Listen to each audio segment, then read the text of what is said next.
guys? Welcome to another episode of Real Estate Podcast, episode 210. I'm here with Griffin. I'm here with Trav. I'm here with Adam. This week we watched Chaos Walking. Y'all don't know it, but every time I play the music and I'm sitting there like, don't fuck it up. Don't fuck it up. I almost fuck it up every time. Almost, dude. You're psyching yourself out, dude. You know? Yeah. No, you're building it up I'm too over much there in your head, dude. It's my noise, dude. It's like, she's pretty. She's girl. Thank God we don't have that problem. Yeah, I mean, I have to stay home. Really? Yes. Yeah.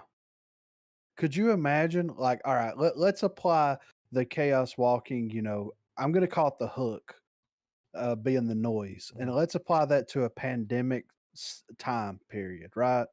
Mm-hmm. So if this was happening right now and we had the noise and you could only see our eyes, how fucking creepy would the world be? You know what I mean? Yeah. Like, I wouldn't want to live in a city. Fuck no, too dude. loud. Yeah. It would be way too loud. And like, some people can control their noise, some people not so much, this, that, and the other, but like it was usually the older guys. Yeah, it came with maturity. I would be over in the corner like baseball. You know, like yeah. Well, and this is another thing too. It's like, what about dudes that when they go through puberty? Like what's their noise like? I mean, I can only imagine how fucked up it would be. You know what I mean? Mm-hmm. So like, I don't know, dude. It's too much. You know what I mean? But like the lead creative person in the movie who was like, here's how we're gonna make things kind of look. Yeah. They're like, what if we made it look like somebody whenever they're thinking, it's constantly when they're in the middle of like a vape cloud. Yeah. Well, I thought it was an interesting way because, all right, so this is based off of a young adult novel series, which I have not read, of course. No. But I would be interested to see how they describe the noise, or if it's just like something that isn't physically seen, and it's just like it's like your internal monologue that everybody can hear. You know what I mean? I don't know, because one of the main things was like at the end of the movie when he was hiding out under that thing, dude's looking around, and he could see his noise creeping out from under it. Right. He's like, he's right over here. You should. What would be cool is like a noise bomb, where you can throw it, and it looks like noise coming out of it. You go over there. There's nobody there. Cool. Yeah, that would be awesome. Well, but they may have changed that because I mean, this movie's been kind of plagued by the, reshoots and re-edits and all this kind of shit. Yeah, the director came in. I was gonna say, so this movie had a bad production. Well, the studio thought so. Yeah. So from what I understand, all the information that I gathered was, they had a guy come in and direct the film, and then the studio didn't like it, so they gave it the good old Justice League treatment where they where they brought Doug Liman in here and he did an extensive amount of reshoots. Yeah, pretty much reshot the whole movie. Yeah. And apparently Tom Holland missed the Avengers Endgame premiere because he was doing all these reshoots for this film. Then they shelved the film because the film's been done since 2019. So that means realistically the film's probably been done since 2018. Probably took a year to do the reshoots and do all of the post-production type stuff. So this movie's been done for a while. And they shelved it and they didn't want to release it or anything like that. Now, I think that them releasing it now was not the right time to release it, in my opinion. I think that if they would have released this peak pandemic, I think that it would do better, and I think that it would be probably have a better reception. Well, here's the problem with these young adult novel style movies, because I didn't even think about the idea that it was based on a book. I just completely overlooked it. But one of the reasons why, I mean, at least it's coming from my experience trying to watch some of these startup franchises like this, they never stick with the cool ones. Like it's always the shitty tween love interest films that go on to get the sequels.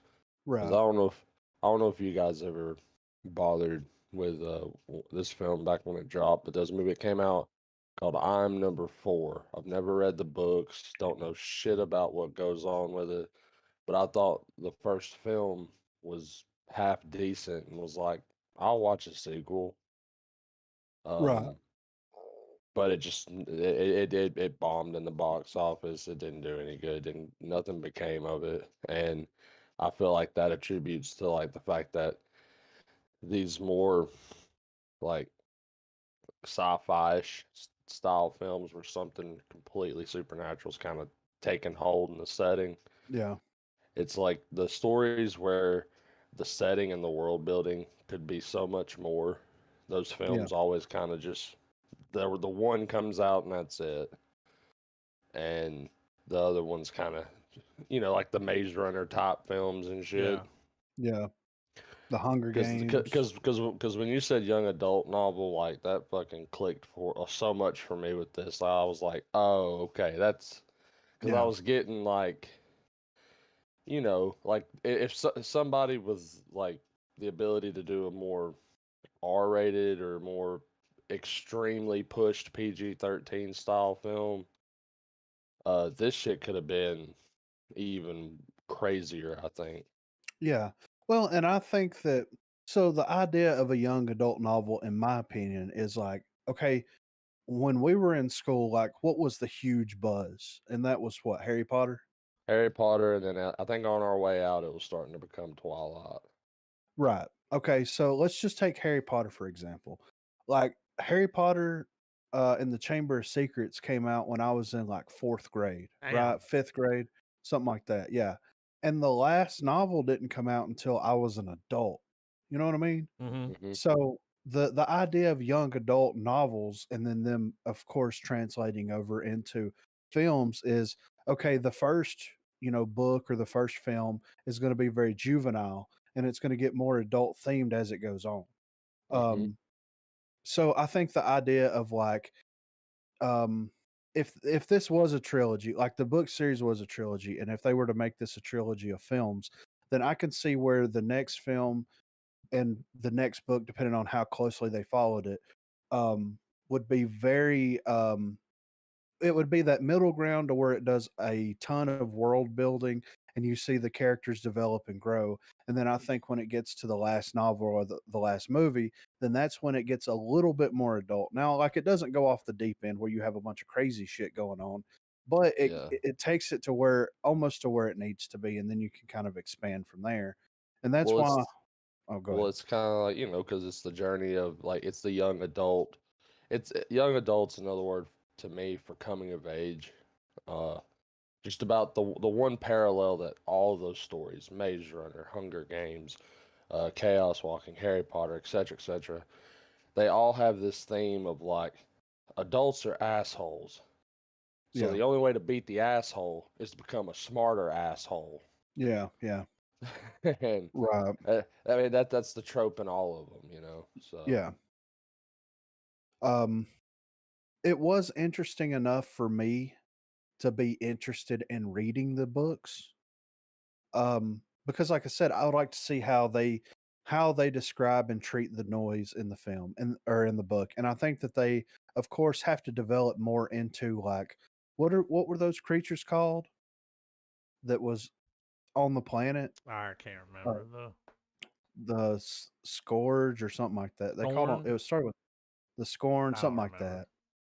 that. But you got to think that the next book or the next film that would have been made would have been probably focused primarily on that, right? And how like humans showing up fuck the planet up for them, and this is their home planet. Like it have a lot of those kind of tropey ideas in it. yeah, like a And take the war to them type of thing. yeah, and then it would probably show more, more of their humanity, if you want to call it that, um, and show Or how or use it to just drive the wedge even further and just make them this like so much other like so much weirder and so much kind of detached from from the human condition, you know? Right, yeah. So I think, like I said, I mean, we're never going to get the Snyder Cut version of Chaos Walking. You know what I mean? Because like, I mean, and would you really? I mean, it was good enough for what it was, but I don't think it deserves some sort of treatment if a lot of the film is on the cutting room floor. Weird about that, man, is they've left that out of the Wikipedia page. They don't mention it. Really? Well, they said that he was in talks to direct the movie in 2016, and that's when it was announced that there would be a movie with Tom Holland and Daisy Ridley. Now, Lionsgate bought the rights for the film in 2011, which makes sense because there was a lot of those movies coming out then. Yeah. Yeah, And the president that at was around. Lionsgate said it's one of those books you can't put down. So he Right. thought it would make one of those movies that people would be like, can't miss it. Got to go to the theater and Yeah. see it, you Yeah. know? And it's like, well, it should Well, have that was come around out the back time, then. I think. You know? Yeah. I think that Yeah. was around the time. That was around the time I'm number 4 dropped. So I Yeah, felt like like this Maze might have been Runner scooped and up. Yeah, scooped up around the time they were trying to find that next Twilight yes. property, you know? Yeah. That makes a lot of sense. Well, But going on what Adam said and what you guys were commenting on the whole Snyder Cut thing too, I feel like that you know, for the fact that it's not really put as a footnote in its Wikipedia or probably any other website that carries, you know, any kind of information on it. I wouldn't be surprised if studios started becoming more hush in terms of production, in terms of non-disclosure agreements and shit like that. yeah. Because, you know, at the end of the day, the studio wants to make money, and not every film that comes out can get put out. They make their they're inevitably gonna want to continue to have the control that they have. Yeah. Oh, yeah. And Snyder Cut was the first time that they were like, "Hey, general audiences, watch this. This is what you wanted." And the Yeah. audience was like, "No, go fuck yourself. Redo it." Yeah. And it was such a in your face thing that they did it. You know, they don't want to ever be put in a corner like they were with Snyder Cut ever again. So I could see them taking steps to make sure that doesn't happen. Right. I found Well, the way and it it's looks in the book. You found what? The way that it looks in the book. How's it portrayed in general? So that's pretty messy compared to what we got. So it's just the all words. the shit following you around, like. Yeah. Yeah. That's pretty interesting. I mean, here's the thing though, man. Like with the way that news gets covered, with the way that, actors feel about certain properties, like I feel like when this was being filmed, Tom Holland was coming fresh off of Spider-Man. Mm-hmm. Daisy Ridley was coming fresh off of Star Wars. Or I think this actually came out before this would have came out before Rise of Skywalker, maybe. I don't know. But anyway, like this was supposed to be our Daisy dose before Rise of Skywalker, right? I think so.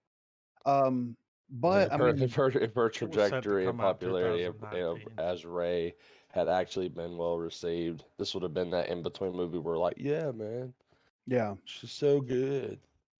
Well, and I think that it's kind of unfair the way that she's been treated, like, but that's a whole different conversation. But at the same time, it's like the actors and they brought Doug Liman in, who's like this huge fucking megastar. You know what I'm saying? Mm-hmm. And the actors, to me, really felt like they weren't passionate about like the version of the film, and maybe they weren't fans with the original version of the film, and maybe they're happy that dude got brought in and they did all these reshoots and all this kind of stuff. But with the way that information is passed around these days, like it's going to be so hard to keep that shit under wraps. You know what I mean? Yeah. And the reality of the situation is, in the world that we live in right now, is if you release a property, let's say that when they released Twilight, it was a big fail. Because that first Twilight movie was very low budget. You know what I'm saying? So let's say that first Twilight film came out, it failed. We would have already had that rebooted by now. Oh yeah. So with the way that the world is now, and with the way that we you know take in our information and our entertainment, that this could certainly be rebooted or remade within like a year, 2 years. You know what I mean? Like they should have just released it as is and then shelved it if they didn't want to continue on with it, if the numbers weren't there. And then they could get it on Amazon or Netflix or whatever. And they could have probably covered all three of the novels in like 10 to 12 episodes of a series and just been done with it. You know what I mean? So the budget was 100 million, Right. and it made 17.7 at the box office on March the 5th is when it came out. Yeah. Well, and you didn't marketing for the film, and all the Zero. marketing that I saw for the film was all negative marketing. Like I remember whenever one of the first trailers came about, and it wasn't even a trailer, it was that little blurry like feature. fucking Instagram footage. Yeah, yeah. And I found out about the movie from I think it was like Looper or somebody like that was like why this movie's going to fail. And it's like I didn't Like we even hadn't know even this was seen it yet. Goddamn. yeah. And I didn't even know anything about it. And it's like there was this whole stigma behind everything around it before the film even got released. So that kind of sealed its fate. And that's where like information and the spread of information is a huge negative, because it's like give the fucking movie a chance to like breathe and live on its Yeah. own, you know. That's gonna make people not want to watch it. Yeah. So It wasn't that bad. no, I mean, look, on the whole, for a movie that could have easily delved into Jupiter Ascending territory, it didn't. You know. Yeah. yeah, And by that I mean, like, we have the weird, not a well-known IP franchise trying to get booted. So what are we gonna do? We're gonna cramp two really well-known younger, the demographic below us, like Tom Holland and Daisy Ridley. Like, yeah, most people who watch film are aware of them, but the movies that they're typically in, they're pushed towards the generation beneath us now. Like, these are the people they're going to grow up watching these two actors being in films, and like to them it's going to be how a lot of actors and actresses are to us. yeah. But it was not bad at all, in my opinion. I really did enjoy it for what it was, and it made me interested in the world, and it made me interested in like what's like where does this go from here? Yeah, I have a question. So they show the people that live there on the Yes. planet, which look like they're really tall and kind of look like gray aliens. Yeah. Gray aliens. All right, so they show them, and then that's just it. Like they had no reason to be in the movie, really. No. You know what I mean? Like there must have been more with that. We knew, because we knew we weren't gonna get, we weren't gonna get the whole journey over there and shit. Well, when he fights the one in the water, and he's like, "Gotta stab him, gotta kill him," and she's sitting there watching him, like, "Is he all right?" Like when he was trying to kill that fish. Yeah, right. What the fuck? But so whenever he fights this thing, and then it goes off and leaves him alone, and I'm like, okay, so like, that's it? Yeah. Like that's the only why'd we even have it? The movie was under 2 hours, so I'm sure there was more of that was just cut out, which was weird that they even left that in there. Yeah. Well, and before this, before that, or when this happened, he didn't know that the men had killed all the women. No. So, and it was just kind of they thought it was to me those what things, it was, right? Isn't that what they were told? Yeah. So it felt like a plot device to keep that idea running until you find, and that was the big the big reveal. It's like, oh, it wasn't these alien creatures; it was actually the men that did it. I kind of figured that the mayor was behind it the whole time. Just the way that he didn't like women. No, the not whole at all. movie, he was just like, "Get that bitch leather," Yeah, for real. And I just kind of figured, Yeah. And then whenever they go to the other village and all those women are there, it's like, oh well, obviously he's not a golfer. You know what I'm Yeah, saying? yeah. It's and it is kind of a fucked up thing, and it's crazy. I would like to see, because there's got to be more explanation of that, but you got to think that like the build up to like them just killing all of the women. Mm-hmm. You know what I'm saying? Do Like you we got know to who think. was that his dad? I felt like I they don't. kind of hinted on it because that was his mom that he projected, Yeah, and that dude was looking at her like he yeah, loved her. But yeah. maybe he killed him because like she had a kid with another guy, and he's like, "Fuck it, I'm Possibly. killing all the women. Yeah, Like if I can't have them, nobody will." yeah, It's like it's gonna get kind of weird around here. yeah. Right. And it did get kind of weird. I Yeah, mean, they were all there was some funny about. shit though, dude. Yeah, I can't believe he killed that fucking dog, man. I know, right? Like why? You know? He was a fucking bastard, wasn't But he? whenever that was the moment where the girl realized he was a good dude, Yeah, because he yeah, was so tore up about the dog dying, he's like, "Be a man, be a man," yeah, you know. And that's when she was like, "Okay, he's not a piece of shit. He's a good person." yeah. But I was like, And "Damn, yeah, sad, dude." it's very interesting the way that they portrayed memories too. Yeah. I mean, because like think about it, wouldn't that be something that we would all like to be able to Oh do, is to man, project? whenever he was You know sitting what? there and the little dog was going around in circles, Yeah, yeah, yeah, that was rough. yeah. Because And we're it's all like, dog. We all have dogs. We're all yeah, dog people, so we get that. That's like, man, that would be rough. yeah, for If he real. had my dog, I'd have been like, take the bitch. No, Yeah, for real. I'm just kidding. I don't even want the fucking hair. Get Yeah. her the fuck out of here. Pretty hair, yellow tits. Yeah, yellow hair. Kiss. Can I kiss her? Should I? Yeah. It's like, When calm he was down, bro. kissing the vision, Yeah, she's like, what are you he was in doing? it. Nothing. Yeah. I'm going to go over here, sit in the rain by myself. Enjoy the little And tent. she didn't even say shit to him. Mm-mm. She's like, you go fucking take your punishment, bitch. Not a bad film.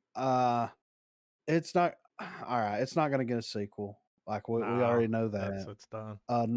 Nothing's going to come of it. It's going to fall into the ether of nothingness that a lot of these films fall into. And maybe in 5 years or so, they'll do a series or something. You know what I mean? Yeah, I would go with a TV series. Yeah. I That way, mean, with long just form, 2 hours. It's like an hour and 50 minutes, then that's just not enough. no, not at Do all. a little world building with a series. Like, you can show the women get killed. Like, Yeah. you know, I'm sure that's all in the book. Yeah. There's no telling. Apparently, the books, man, they're like, you can't put them down. Right. You know, it's a real, The Martian. Yeah. You just couldn't put that down, Yeah. I'm gonna look it up. I'm gonna see how many pages we're talking about here.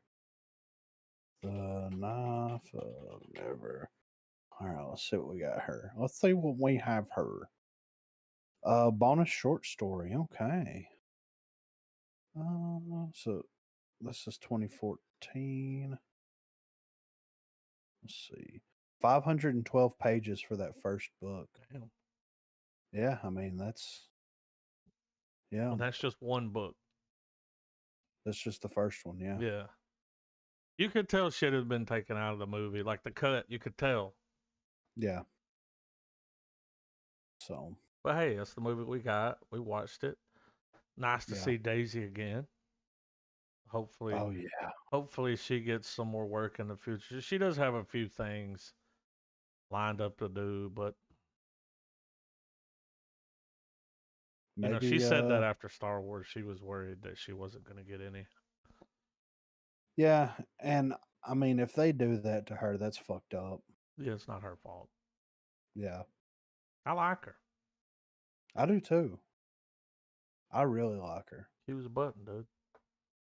Yeah, I think there was a rumor going around, and she addressed this, and this was we might have talked about this last week. I don't remember, but there was rumors going around that like she would be a great Spider Woman, and I could see that. You know what I mean? Yeah.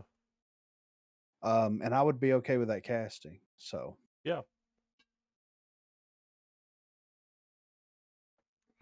but I don't know, man. I'm gonna give it a half Yeah, star. it gets a I half mean, look, for sure. I would give it a full star if we knew that there was more coming, because I was interested enough in it and I enjoyed it enough to watch a sequel. Yeah, I want to watch But another one. yeah, but knowing that this is the end and nothing else is going to come of it, yeah, I'm just gonna have to give it the half star, man. Yeah. I agree. So I think it's a 1.5 star film. Yeah. Um, The other reviews line up with that yeah, for sure. I think it's definitely it's the kind of movie where if you're either where we're at in our film watching journey, or you're just maybe, several hundred behind, yeah, I'd probably hold off on this. There's much more interesting things to spend your time on. yeah, But I think that for people that are with us and not a whole lot that you haven't seen, yeah. or you're still or we're at the point where we're turning rocks looking for movies now at this point. Like, trying to find that good surprise movie that makes us like that's we've whether we've done it for an episode for the pod or yet to have, for the most part, we're like a lot of other movie watchers where we've banged out most of the lists We're looking that for are that out uncut there. gem. Yeah. Yeah. And so, this is where I feel like this movie fits, like just when you're trying to find something. Yeah. Yeah. It's definitely not going to be, you sit this up next to, I mean, I know it's a really shitty comparison, but you sit it up next to Godzilla versus Kong. I guess I'll die now, Right, yeah. But you're right though. I mean, if you got Godzilla versus Kong, and the big release this past week was this film, and then the big release next week is going to be Mortal Kombat. Mortal Kombat. So it's like, I do think Mads Mikkelsen should get a honorable mention though. It's That's like the mayor, right? yeah, He did a good job. He's like using Mads Mikkelsen in your film. I know he was the bad guy in Doctor Strange too, Yeah. but to me, in terms of like really good acting, like just a legitimate good actor, Yeah. it's like bringing a bazooka to a fucking shooting range. Yeah. They definitely they had the star like power. yeah. That thing he did where he used his noise to put that fence around her. yeah, that was crazy. And he told that boy that's what makes me think that might be his dad or something, man. Because at the beginning of the movie, he does that thing with the snake, and he's like, "That's impressive what you can do with your noise. Like that's not a lot of people can do that." I'm thinking it's hard, Yeah. And he's already doing it at a young age. So they both had that really strong, Yeah. the dude that was like his caregiver, his uncle, I don't know, the guy that they left him with. Remember that dude? He was up there chopping wood to try not to think. Yeah, Killian. Yeah. Yeah, Were they like a couple? I think they I think they were. were a couple. They slept in the same bed. Yeah. And yeah. We had two So, uncles. yeah. But Mickelson, just with that honorable mention, there's a film I might have said it on the week of the episode that I watched it. He did a film, and I think we've seen the trailer for it too. A film called Arctic. It's basically Mads Mikkelsen and this Asian actress. Like I wish I could remember her name, but it's just a two-person show. They're stranded in the Arctic, clearly. And it's just it's a good old-fashioned survival movie. Mm-hmm. Yeah. Really, it's worth your time.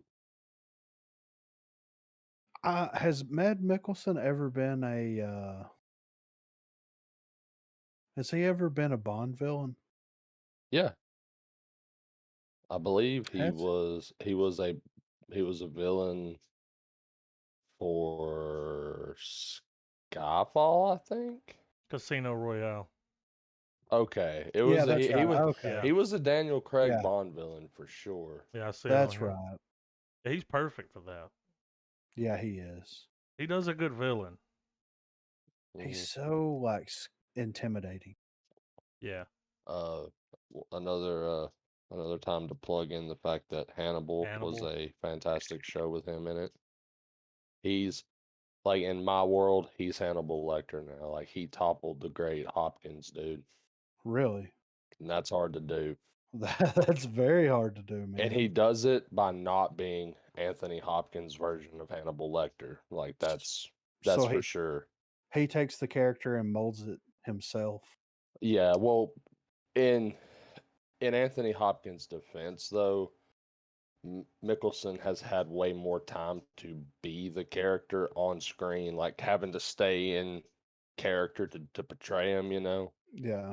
Because, you know, with Hopkins, you know, he has his couple of films as Lecter, and, you know, there's a good bit of time between those films, you know?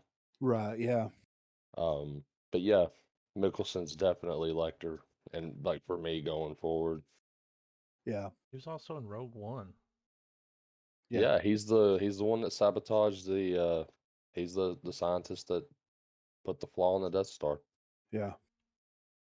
He's genius, man. Yeah. Like, I would love to see him in a Tarantino film. That would be, oh man. Yeah. Like him, Christoph Waltz.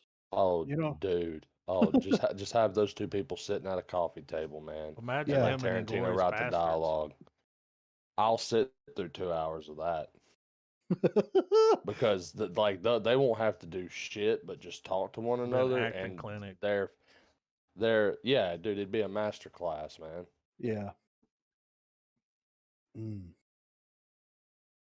So, Falcon and Winter Soldier. Shit's getting real.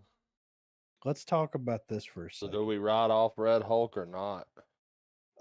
No. I don't think that we write anything off at this point because, all right, so basically, you know, we had talked last week. It's like, this dude's going to get the super soldier serum at some point, and it's going to fuck him up. And little did we know. You said maybe they'll kill his friend. Yeah. And I'll be damned. Yeah.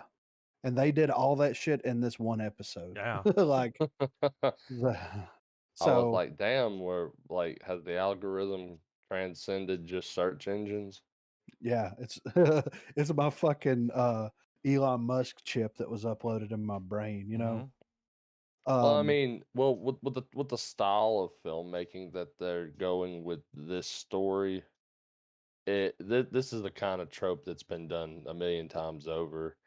And I don't mean like just superhero, but like, you know how, you know, more and more we're finding that the Marvel properties was, you know, they even said it themselves, like WandaVision's like a supernatural emotional film, you know.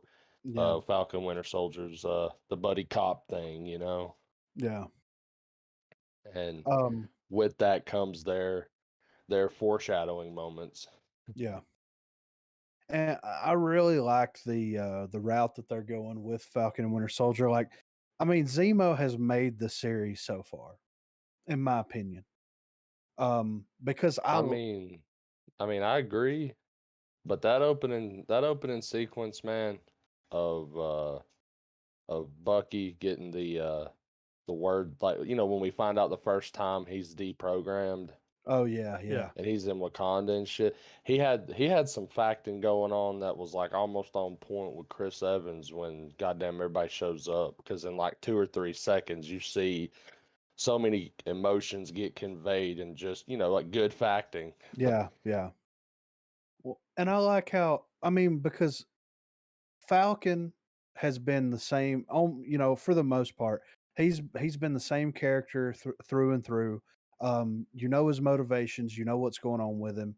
And I like that. I like that he's the one that's kind of grounded. But you're still he's got that you're really hoping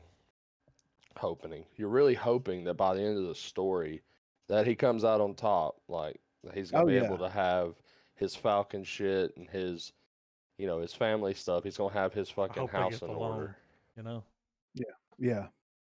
this was the Um, highest rated It episode got so weird. far. Would you say, Adam? It got really weird on my end when you were talking. I'm I said sorry. you hope he gets his loan. Like Yeah. everything works out for him. But this was the highest rated episode so far.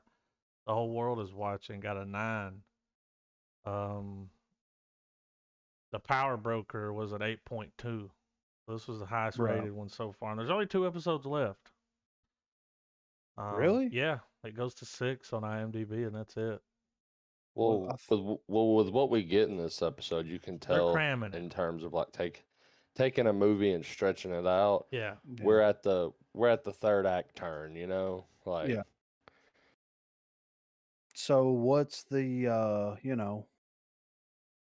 well, basically, kind of recapping this. So, that chick dies, and they show up, and they got to find out where the wake or funeral, whatever you want to call it, where it's being held at, so that they can find this chick and be like, hey man, Sam wants to talk to her, and he's like, you I agree with what you're doing, but Yeah, you're going can't about do it in the this wrong way. Innocent people are dying. Yeah, yeah. And then of course fuck boy shows Fuck up, boy. and his right hand fuck boy, and of course fucks everything up because they're fuck boys, When he said they're not even super soldiers. Oh But my right there, God, he right? made his mind up. Yeah. He's taking Yeah. that shit. So there was 13 of those super soldier serums left, Yeah, they had and 20 total. 7 of them had taken it. Yeah. So there was 13 of them left, and then of course, like Zemo, dude, he slips off and he straight shoots that bitch. He's like, I don't give a He fuck. said, I can't believe he pulled an El Chapo on us, and he's like, I can.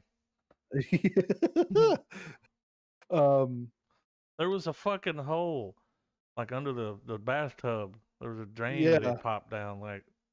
Yeah. While they were fighting, dude, he did it. It's like the 3rd time in the series he's done that, where people are fighting, and he's like, I'm gonna slip off. Yeah. You would think that they would like handcuff his ass to something. You know what I mean? They tried that. I mean, Remember, he had him handcuffed, and he got away. Yeah, that's true. So this guy's gonna take that. Yeah, he's already taken it, but his ego's too big, man. He's not gonna be able to handle it. Now his buddy's dead. There's there's blood in the water. Yeah. And so like, what's the predictions? You know what I'm saying? I mean, they're gonna have to kill him, right? I don't. He ain't going. He ain't just gonna put it down. Is there enough time in the last 2 episodes that they could shoehorn in a moment where Winter Soldier and Falcon are like, fuck you, and then they have a dude, I totally miss you moment? Well, and see, now the whole world saw it. All those people were filming with their phones, so that's going to go viral. Captain America smashing someone's head in with the shield. Yeah. In another country, somewhere he's not even really supposed to be. That's not going to go over well. Right. I feel like if they set that type of storytelling part aside and they gun straight for it, they're gonna have it where, I guess, well, I mean, with you saying that, man, and it makes sense in hindsight. Now it's just gonna be a race for both of them to preserve Cap's legacy. Yeah. Because it's like, because that's gonna. I wonder if they're gonna do the thing where if they're gonna play on the idea of like, okay, if this Cap did this, what did the old school Steve Rogers do that we didn't get to see? Yeah. Yeah. And that could ripple through the next, Well, I mean, they're taking, it's just like any other popular ongoing thing now. It's it's definitely rooted in social commentary. Oh yeah, yeah, for sure. I think that they're going to show up, the military or whoever's going to show up. They're going to take Cap, the new Cap, the imposter Cap. Yep. And they're going Captain. Yeah. Yeah. And they're going to like lock him up / he's getting research the court-martialed, shit out. dude. Well, I think that they'll put him in a lab somewhere and study him. Well, what would be cool, and it might piss some people off, but it would be cool if they took the route and they gave him a rebirth as a villain, like some maybe lower key villain we weren't even considering the entire time while everybody's picking up, like, because that's the thing with Marvel, and for anyone who watches the shit, usually you find yourself on the internet and then you see all these Easter eggs, all the shit you missed in this episode, either the Looper video or Mojo, and or the ones where they're all like, the I different watched channels. it at 0.25 and this is what I found. Yeah. Right, yeah, those types of people. And I'm wondering if Marvel might have a trick up their sleeve where we're seeing this guy being introduced as Cap, but he disgraces the mantle. It's building up a legitimately good villainous background. Yeah, yeah. He's a guy that wanted to do good. He got to have the opportunity to do that. He squandered it, and now he's just got like a bitter vengeance towards it. And he's like, well, if I can't be Cap, fuck the Avengers. Fuck being a good guy in general, Right. Well, what if instead of making him a villain, they make him like a vigilante? Or what if he becomes a Winter Soldier? Oh, that would be fucking nutty. Like Zemo gets his ass. That's what I'm saying. Yeah, like they have it where, the end of the story, it's like, all right, Zemo, fuck you. We're done. Get the fuck out of here before we change our mind. We're riding the high of the victory. And Zemo's like, all right, thanks, guys, but I'm going to take something with me. And you just see his body getting hauled off with him. And you're like, oh, Yeah. we know what's about to happen. Yeah. I really think that they're going to build up to Zemo being part of that Thunderbolts team, and I think that they might build up to this version of Captain America, like you said, either being a villain or being like an anti-hero or like a vigilante of some sort, that can't like cope or anything like that, and he decides to become like a Punisher type character, but to a super soldier degree, if that makes sense. Yeah. Because he may become like U.S. agent. I know that that's what his costume is kind of based off of, and I never read any U.S. agent or anything like that. But something like that. Um, but I think that like,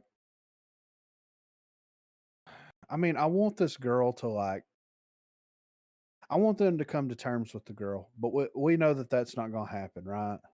Mm-mm. Because like she's too far gone now because of fuckboy doing fuckboy shit. And she will probably die if I had to guess.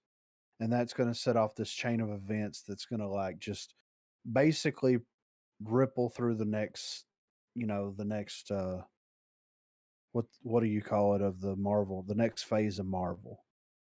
I think with the WandaVision stuff that happened mixed with the things that are going on in other parts of the world with this, that it's going to cause a rippling effect to where those two things meet up at a certain degree, and it's going to cause mass chaos. And they may not touch on any of this stuff again until like they do another season of Falcon Winter Soldier, or they do, a specific character or something like that. But yeah, it's I don't know. I agree. I know that this is something it's kind of off topic, but it's still under the umbrella of Marvel. But a Century television show. Yes. Like, why the fuck hasn't Marvel done this yet? I think honestly they're afraid to do it. Because the reason the reason why I'm even thrown into it in general is because I've been thinking about WandaVision lately, and I was also just on a Hulk binge or whatever, and then I segued from that to a couple of things about Century, and they could do a WandaVision style show with Century, and it would be perfect. Yeah. And you have the whole story where it's him, where it's Century and Void, and you're in the whole show, you're like what the fuck, you know, like what, like make it a point that throughout the show all this ridiculous shit's going on with Sentry's mind and all that stuff, and then you find out the reason why nobody knows who the fuck Sentry is, you know what I mean? Like he's keeping it together, and no one, like, as long as he does that, nobody fucking knows who the fuck he is. Right. And then just have like certain moments where, you know, sneak some cameo of characters in, and then that way you can kind of do you can acknowledge stories that are maybe too fantastic to really condense down into film or, you know, a trilogy of movies, and just be like, yeah, I was there and I helped you and blah, blah, blah. And you're like, holy shit, like Hulk went on and did this, that, and the other, or, you know, all these different heroes.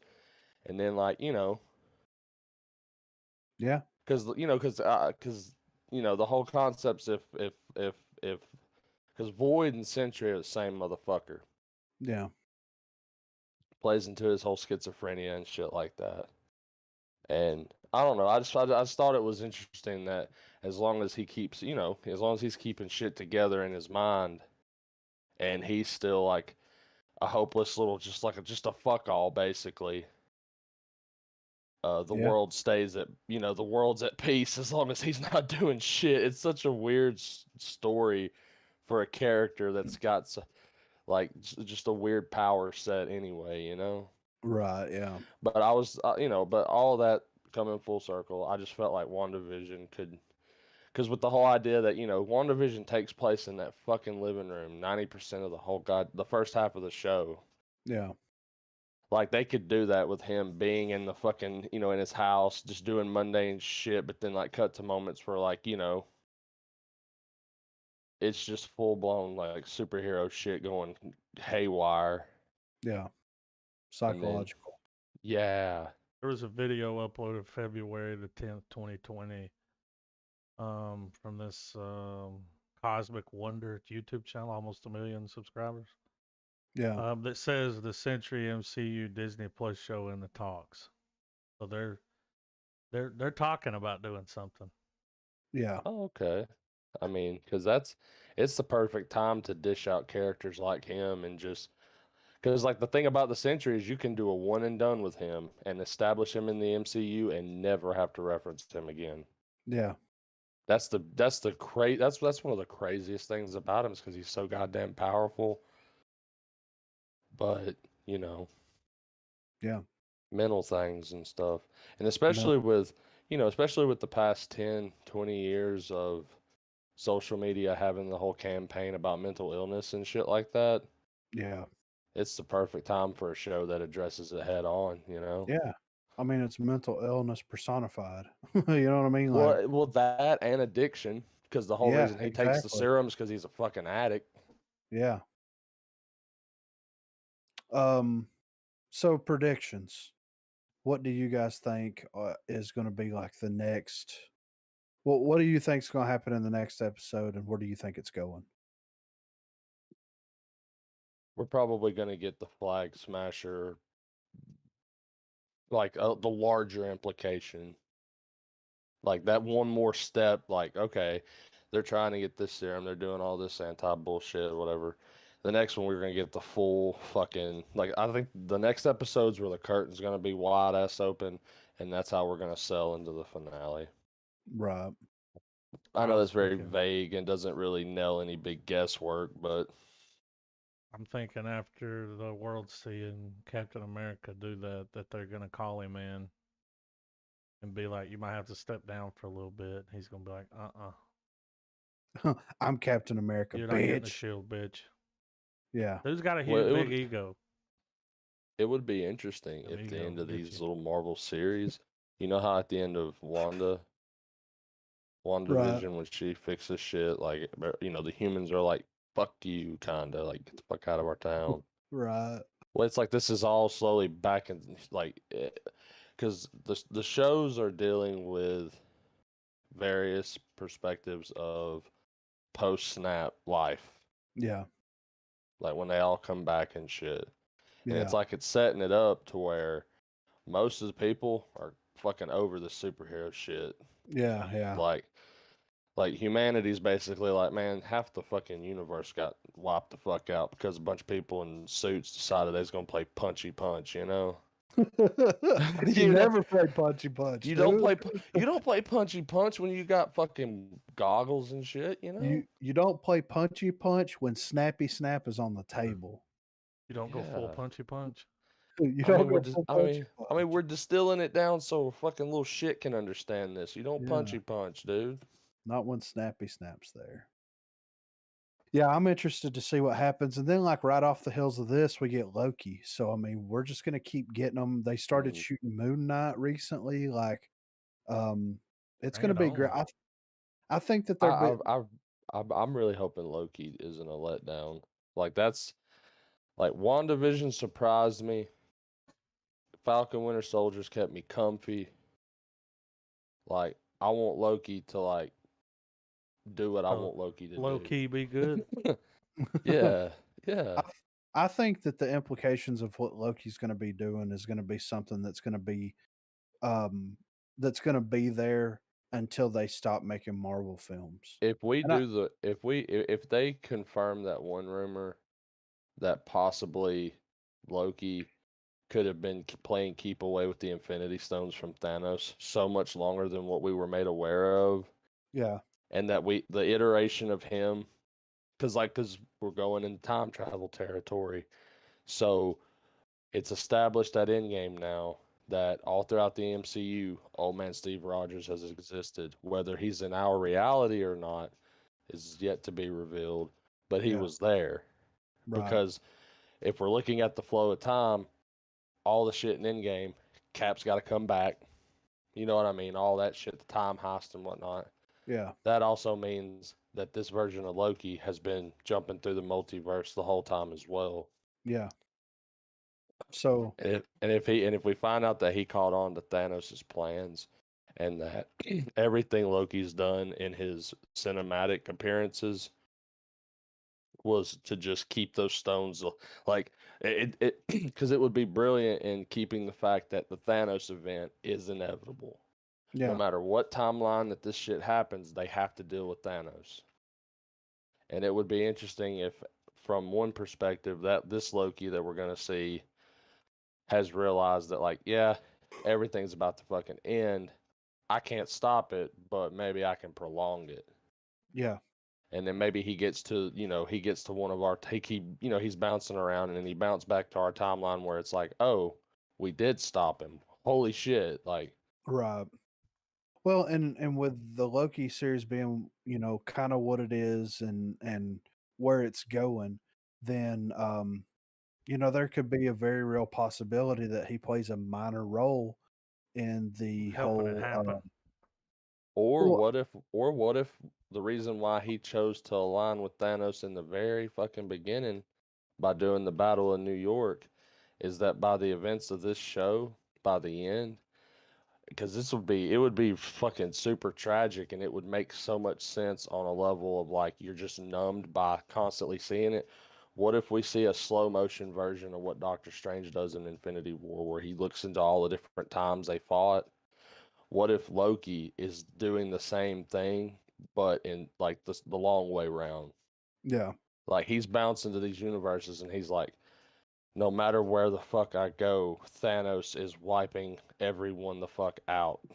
Yeah. Can't beat him, join him. Yeah. And that's how he gets out of the TVA and gets put back in his original time spot because he's like, fuck it, I'll help Thanos. Yeah.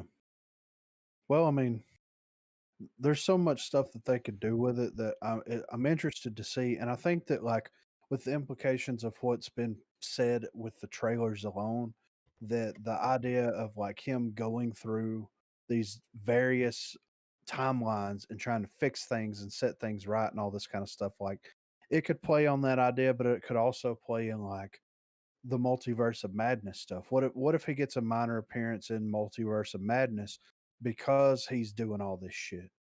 Oh man, like he rolls up in one just like a quick a little moment for people who are fucking on top of everything. Yeah. Where like he just blips in and like he sees Doctor Strange trying to fucking get the Darkhold from fucking Wanda, and all you just see is just spells and shit, and he's like, not here, jump, you know? Yeah.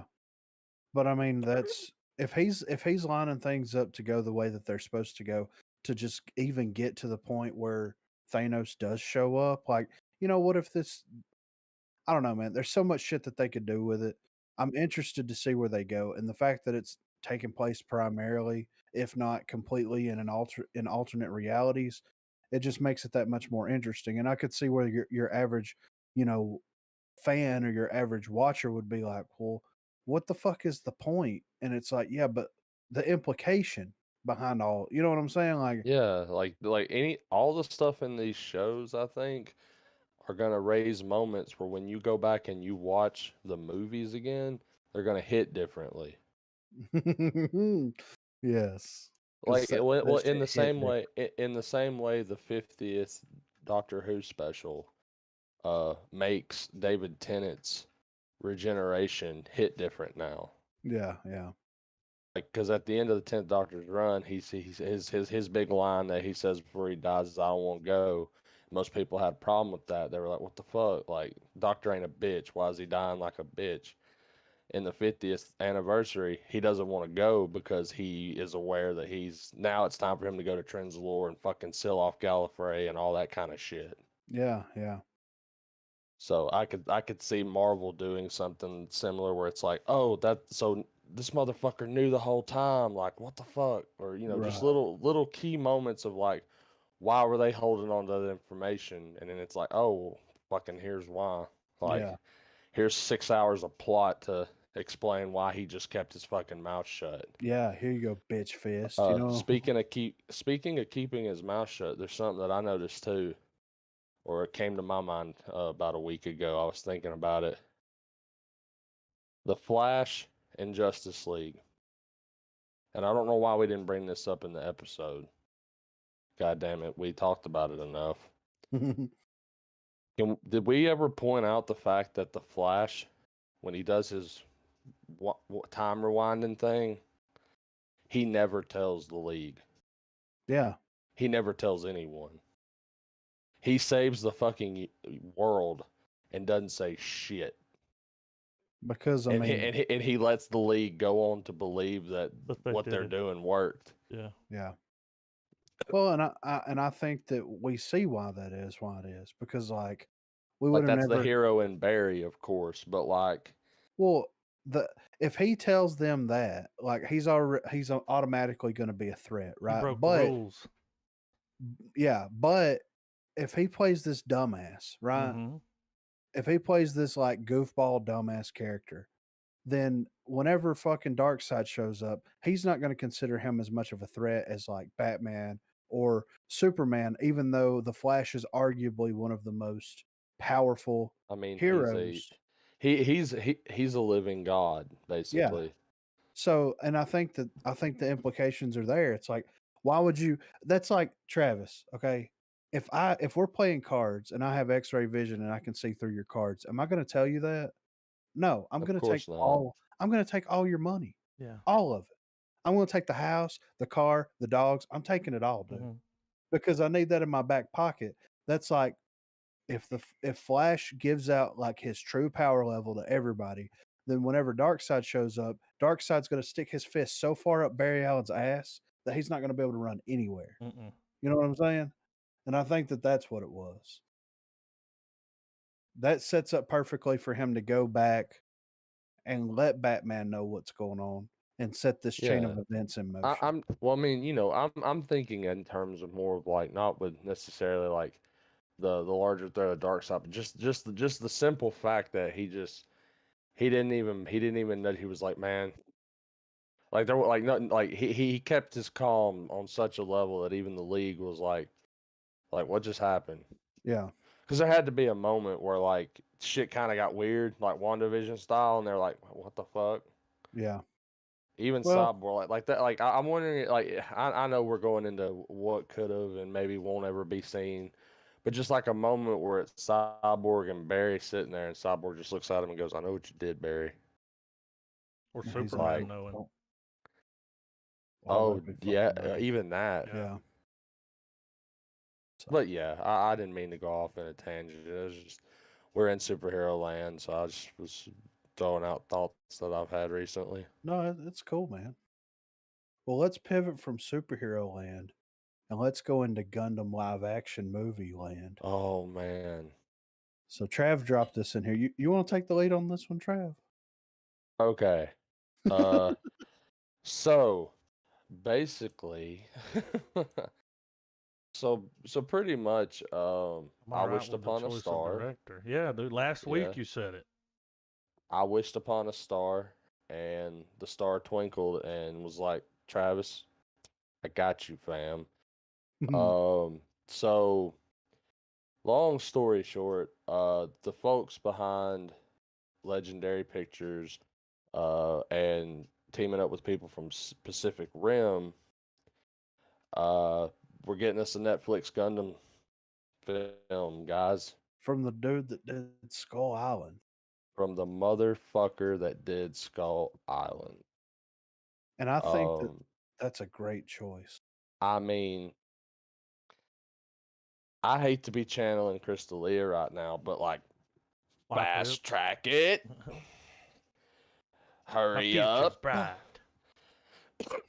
Quit fucking with reality TV and do this. No, really. I couldn't be more excited and pleased with the production stuff. It's such a safe enough bet that even if we get a subpar plot, we're gonna get a fantastic visual film, which is what Gundam. Like anyone, I build Gundams and shit. I'm a fan of the properties.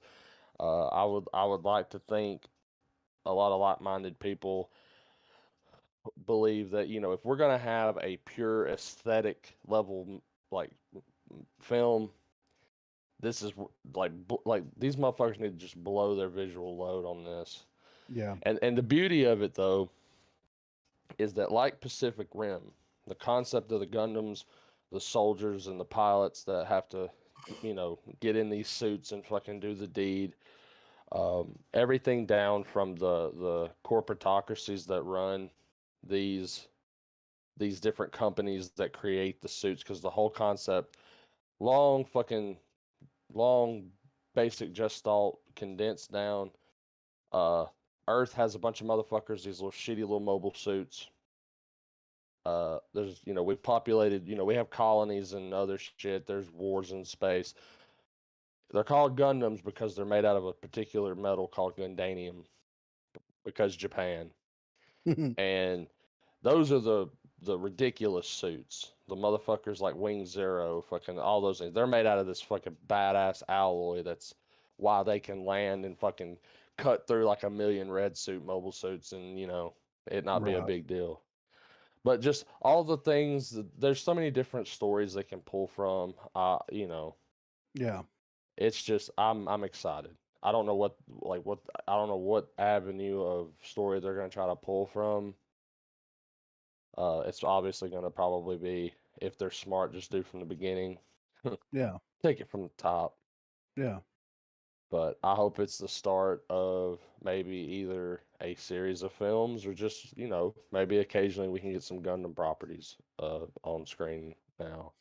Well, it would be nice. I think Netflix is the perfect home for this. And it would be nice if they were able to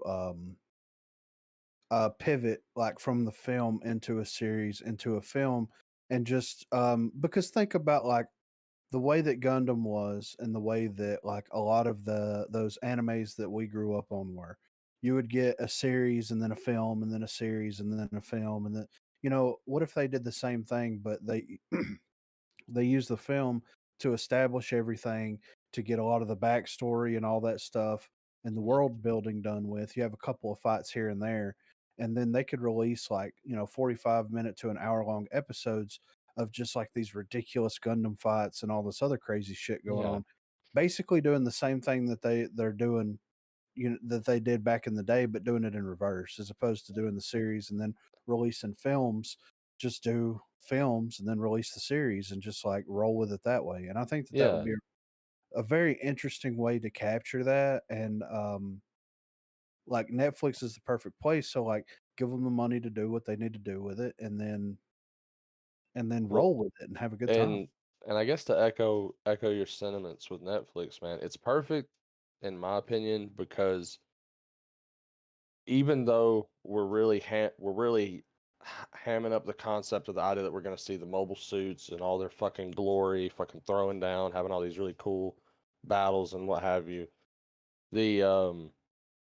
The best stories with Gundam are the ones that, and I mean, there's some of the series and the franchises that I haven't bothered with. I'm an old school Gundam fan. I came in with just Mobile Suit Gundam, Gundam Wing, that kind of bullshit. I was in that little right when Gundam kind of like trickled its way in to the West. Yeah. So I'm sure there's even older shit I haven't even fucked with for sure. But the beauty of it is that even though we're dealing with CGI fest for sure, the story can be told in a way that if they did less is more, it would not harm it at all. Because one of the biggest emotional connections the audience is going to get out of the Gundam properties is the concept that like the pilots of these suits pretty much have horrible fucking lives. Like they can't really have a life because it's like take the concept that you're a super soldier, but you're not. You're just geared to pilot these ridiculous fucking machines, and you're the only motherfuckers that can do it. Yeah. And it's not a matter of like, kind of almost in an Evangelion way where it's like, oh, you're not going to get in the suit. You have to. You're going to get in there because we'll kill your fucking family, or you got to get in there. Fucking, you're not going to have a life. Why? Because you're property. You're our property. That kind of, that type of storytelling is very big in Gundam. And so, having a couple episodes where it's it's really dealing with the, like, you see and hear the cheesy analogy of like, we're going to make these characters so human and you're going to embrace their humanity. Like, Gundam's perfect for that because that's kind of the shtick of it. Right. So that carryover will play nicely in a Netflix show, I think.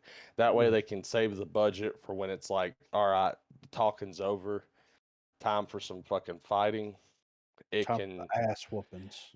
I mean, I'm doing the make it rain thing right now. Like fucking just throw that budget all over that shit, man.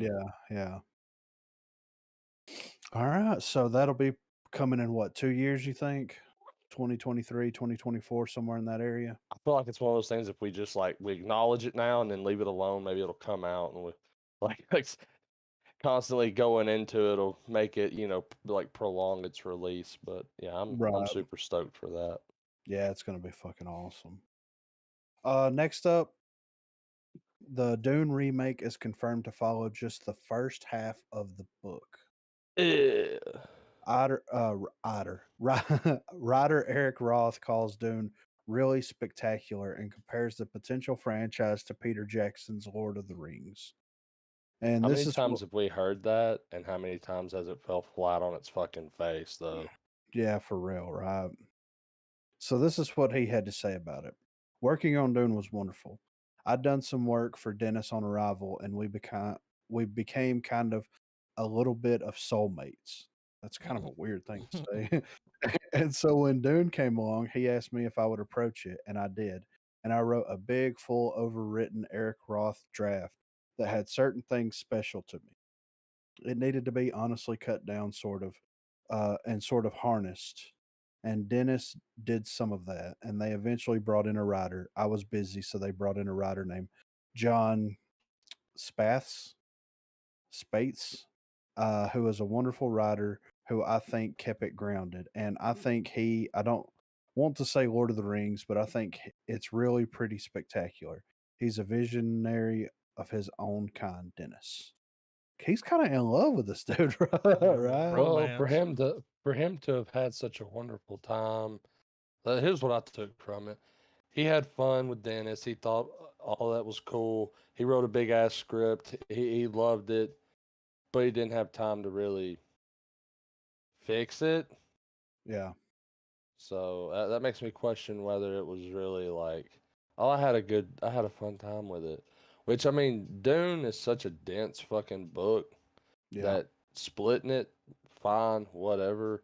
But when has that ever really been well received by fans? Right. Well, it I says mean, here fans of the Frank Herbert novel have worried how Villanueva, um, Villeneuve. Villeneuve, would bring the vast story to life in just one movie. With Roth now confirming what everyone had suspected, Dune is just the first half, and this is what he said. It's completely the first half. I didn't know when we started, so I think I adapted a little more than the first half and started going into the second half of the book.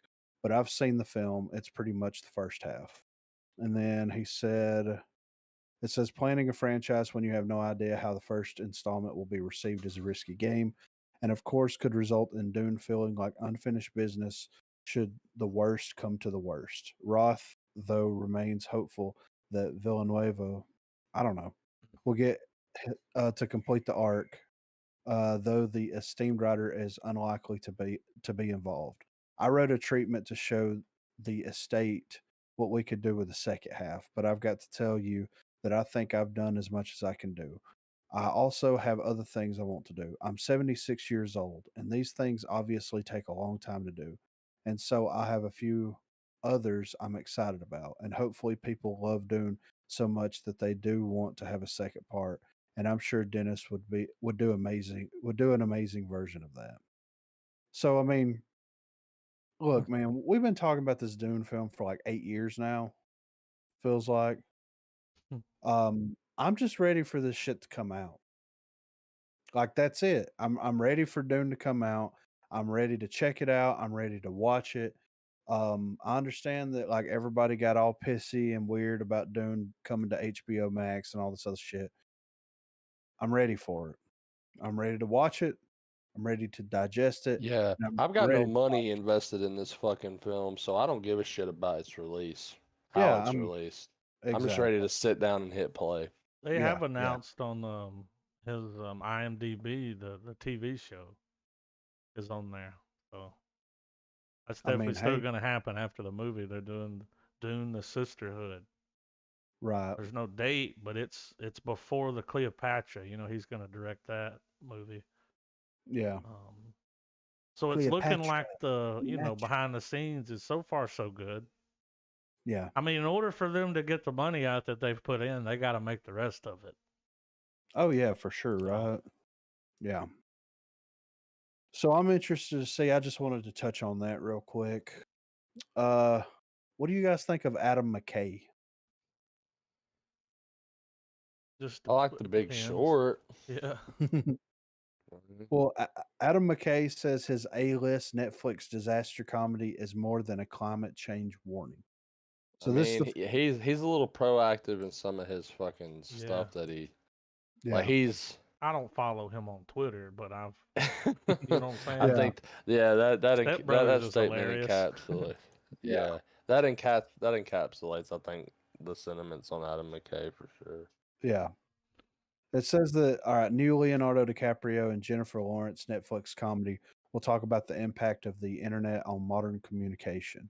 And this is what he had to say. It says that McKay explained the basic premise of his film about a giant asteroid on a deadly collision course with Earth.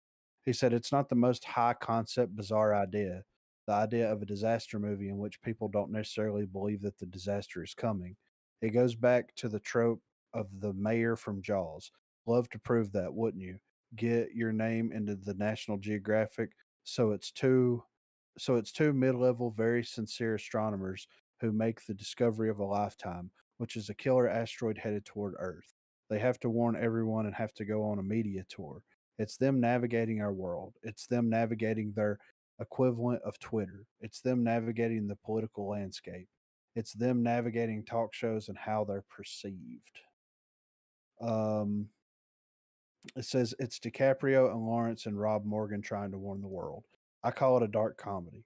That is kind of how it started. But then the pandemic hit. What that did was bring out what the movie is really about, which is about how we communicate with each other. We can't even talk to each other anymore. We can't even agree. So it's about climate change, but at its roots, it's about what At its roots, it's about what has the internet, what have cell phones, what has the modern world done to the way we communicate.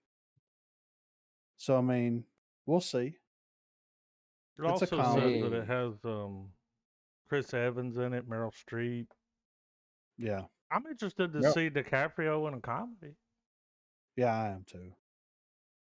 I mean, And he was in Shutter Island. Wasn't that a comedy? So Got him.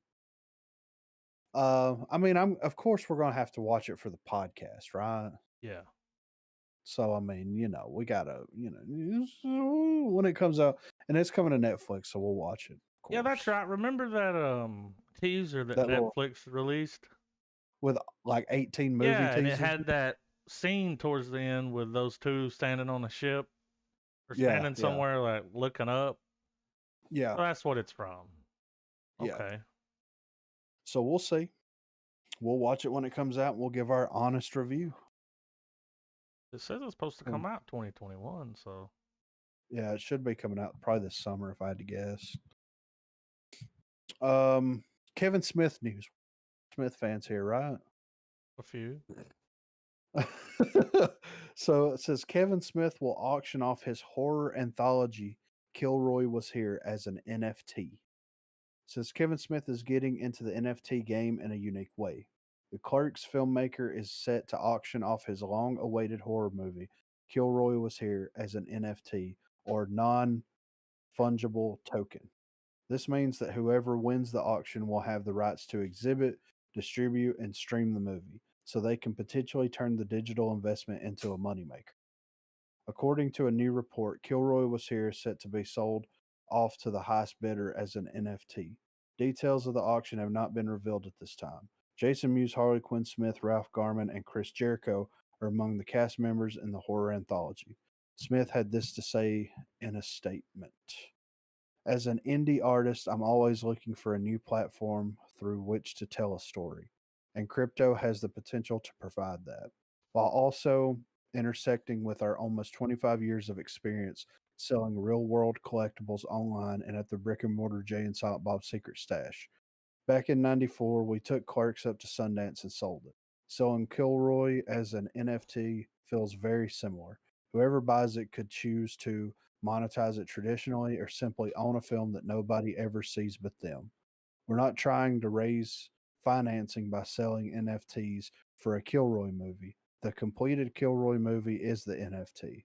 And if this works, we suddenly have a new stage on which I and other better artists than me can tell our stories.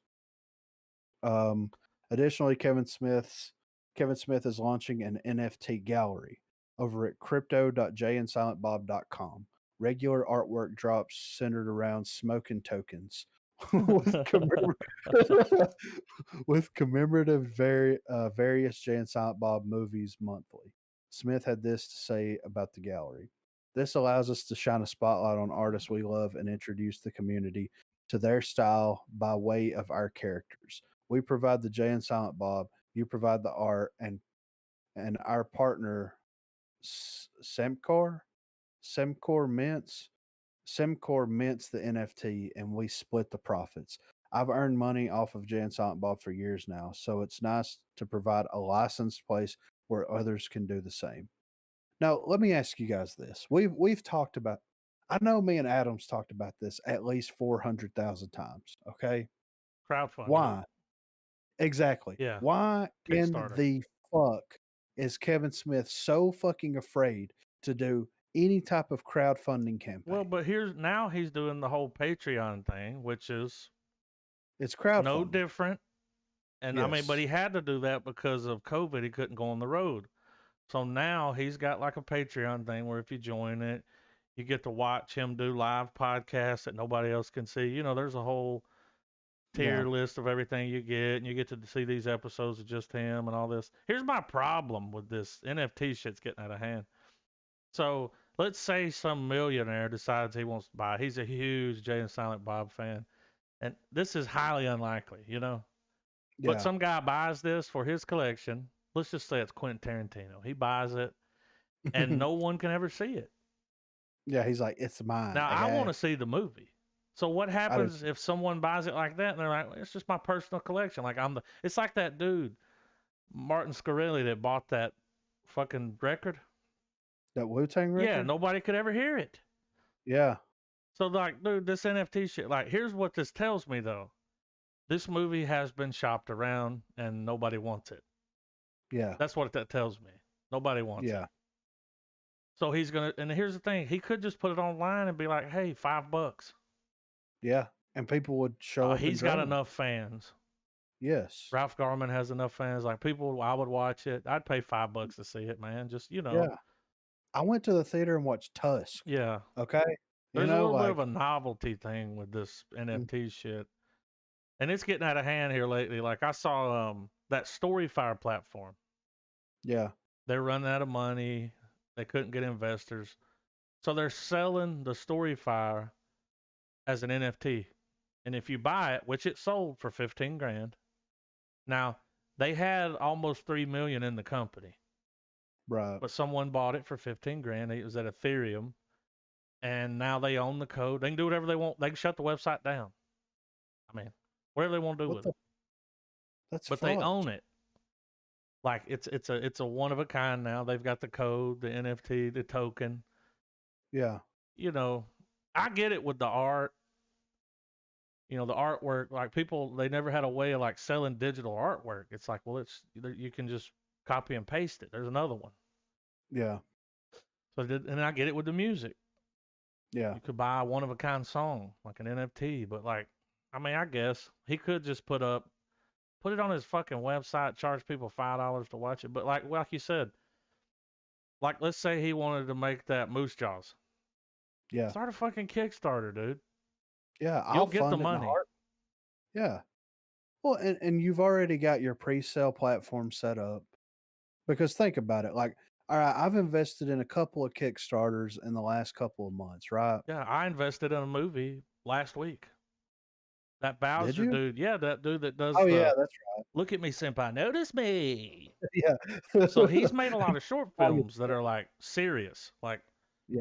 That dude worked for Nerdist. Like, that's not the only thing he does. That character just, hit big, so he uses it to. So he's making a movie about that character. It's like something.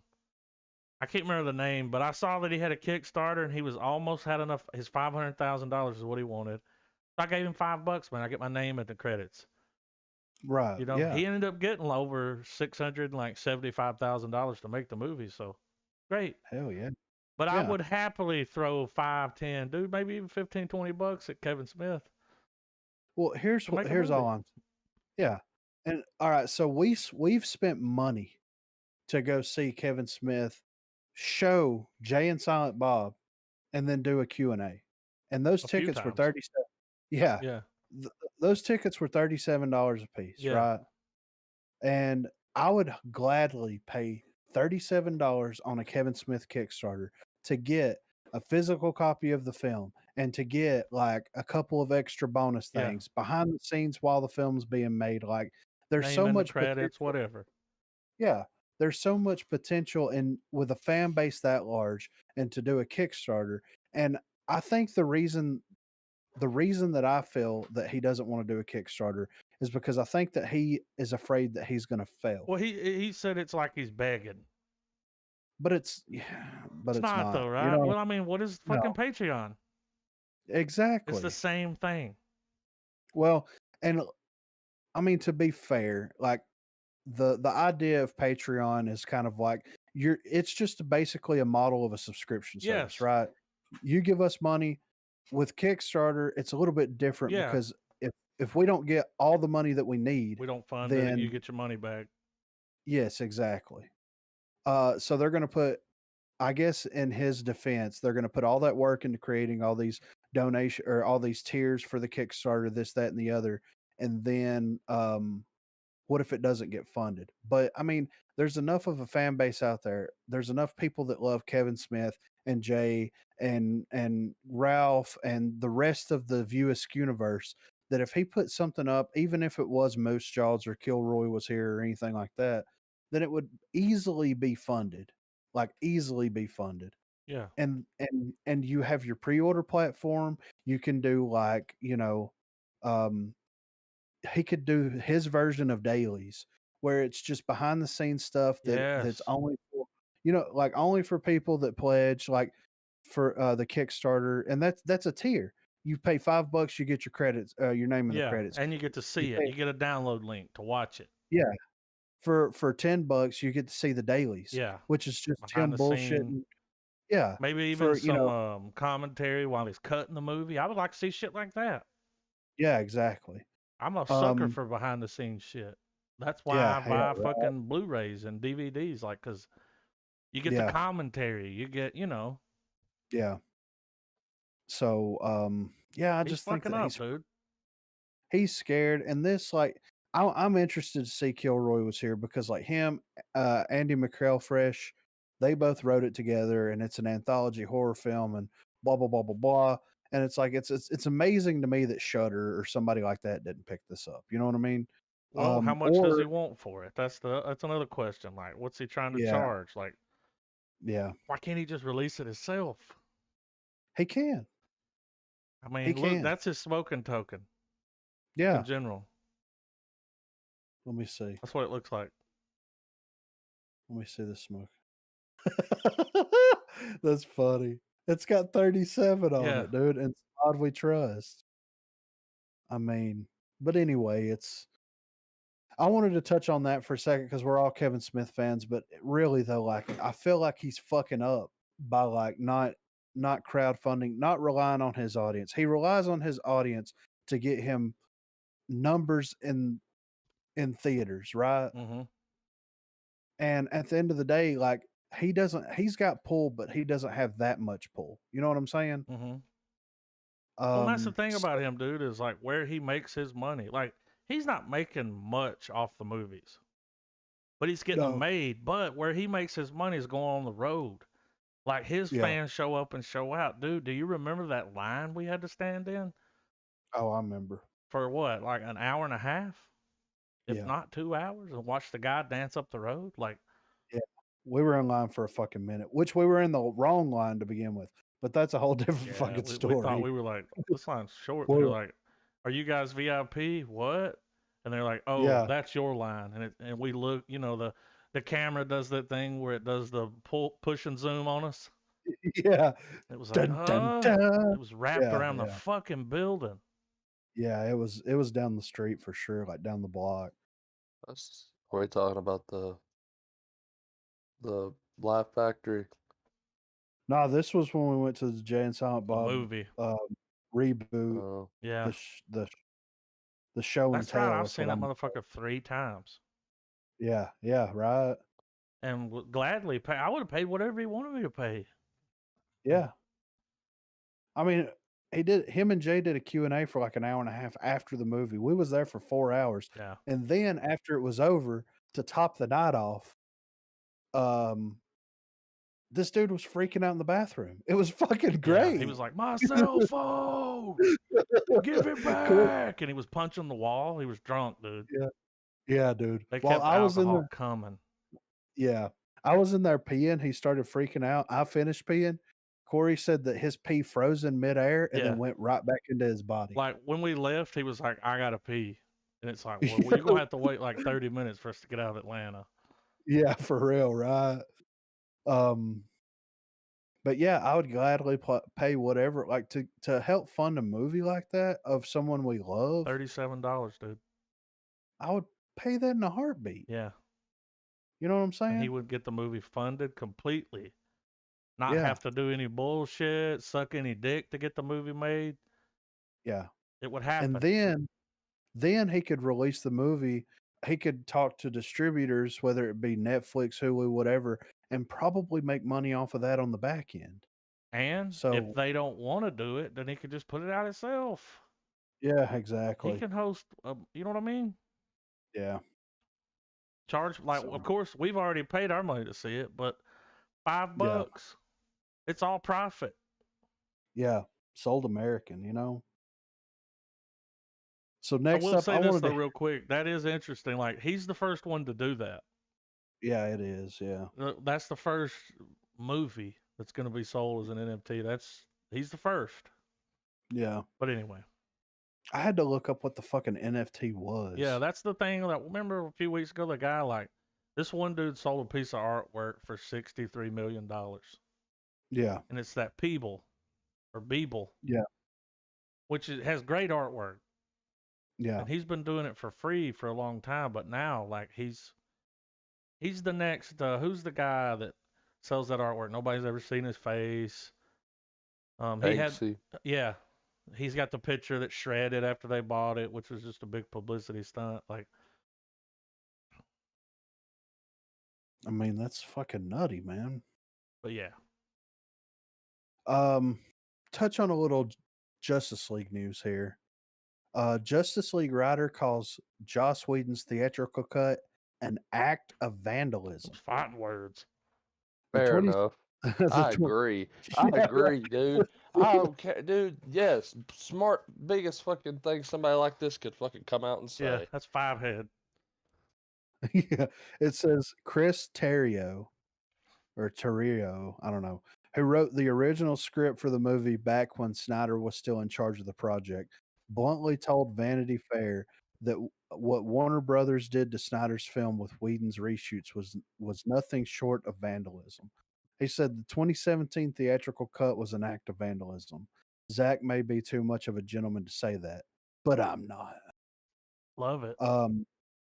In the last year, many reports have been shared, mostly by Cyborg actor Ray Fisher, about how troubled the reshoots under Whedon were, with the filmmaker clashing with the cast and crew over how the entire narrative and tone of the story needed to be changed. According to Terrio, the changes to the movie in his absence were designed to be a methodical dismantling of Snyder's entire vision. He said, this is a quote, "I would only hear occasional reports about the reshoots. I didn't realize how much of the film was going to be changed or vandalized, in my opinion. It became clear as I spoke to various actors that it was a wholesale dismantling of what had been there before. I did not hear from anyone who said it was a pleasant experience. I've never met Joss. I don't know him. I did reach out to him at the beginning of the process through the executives, but I didn't hear back, which is not unusual.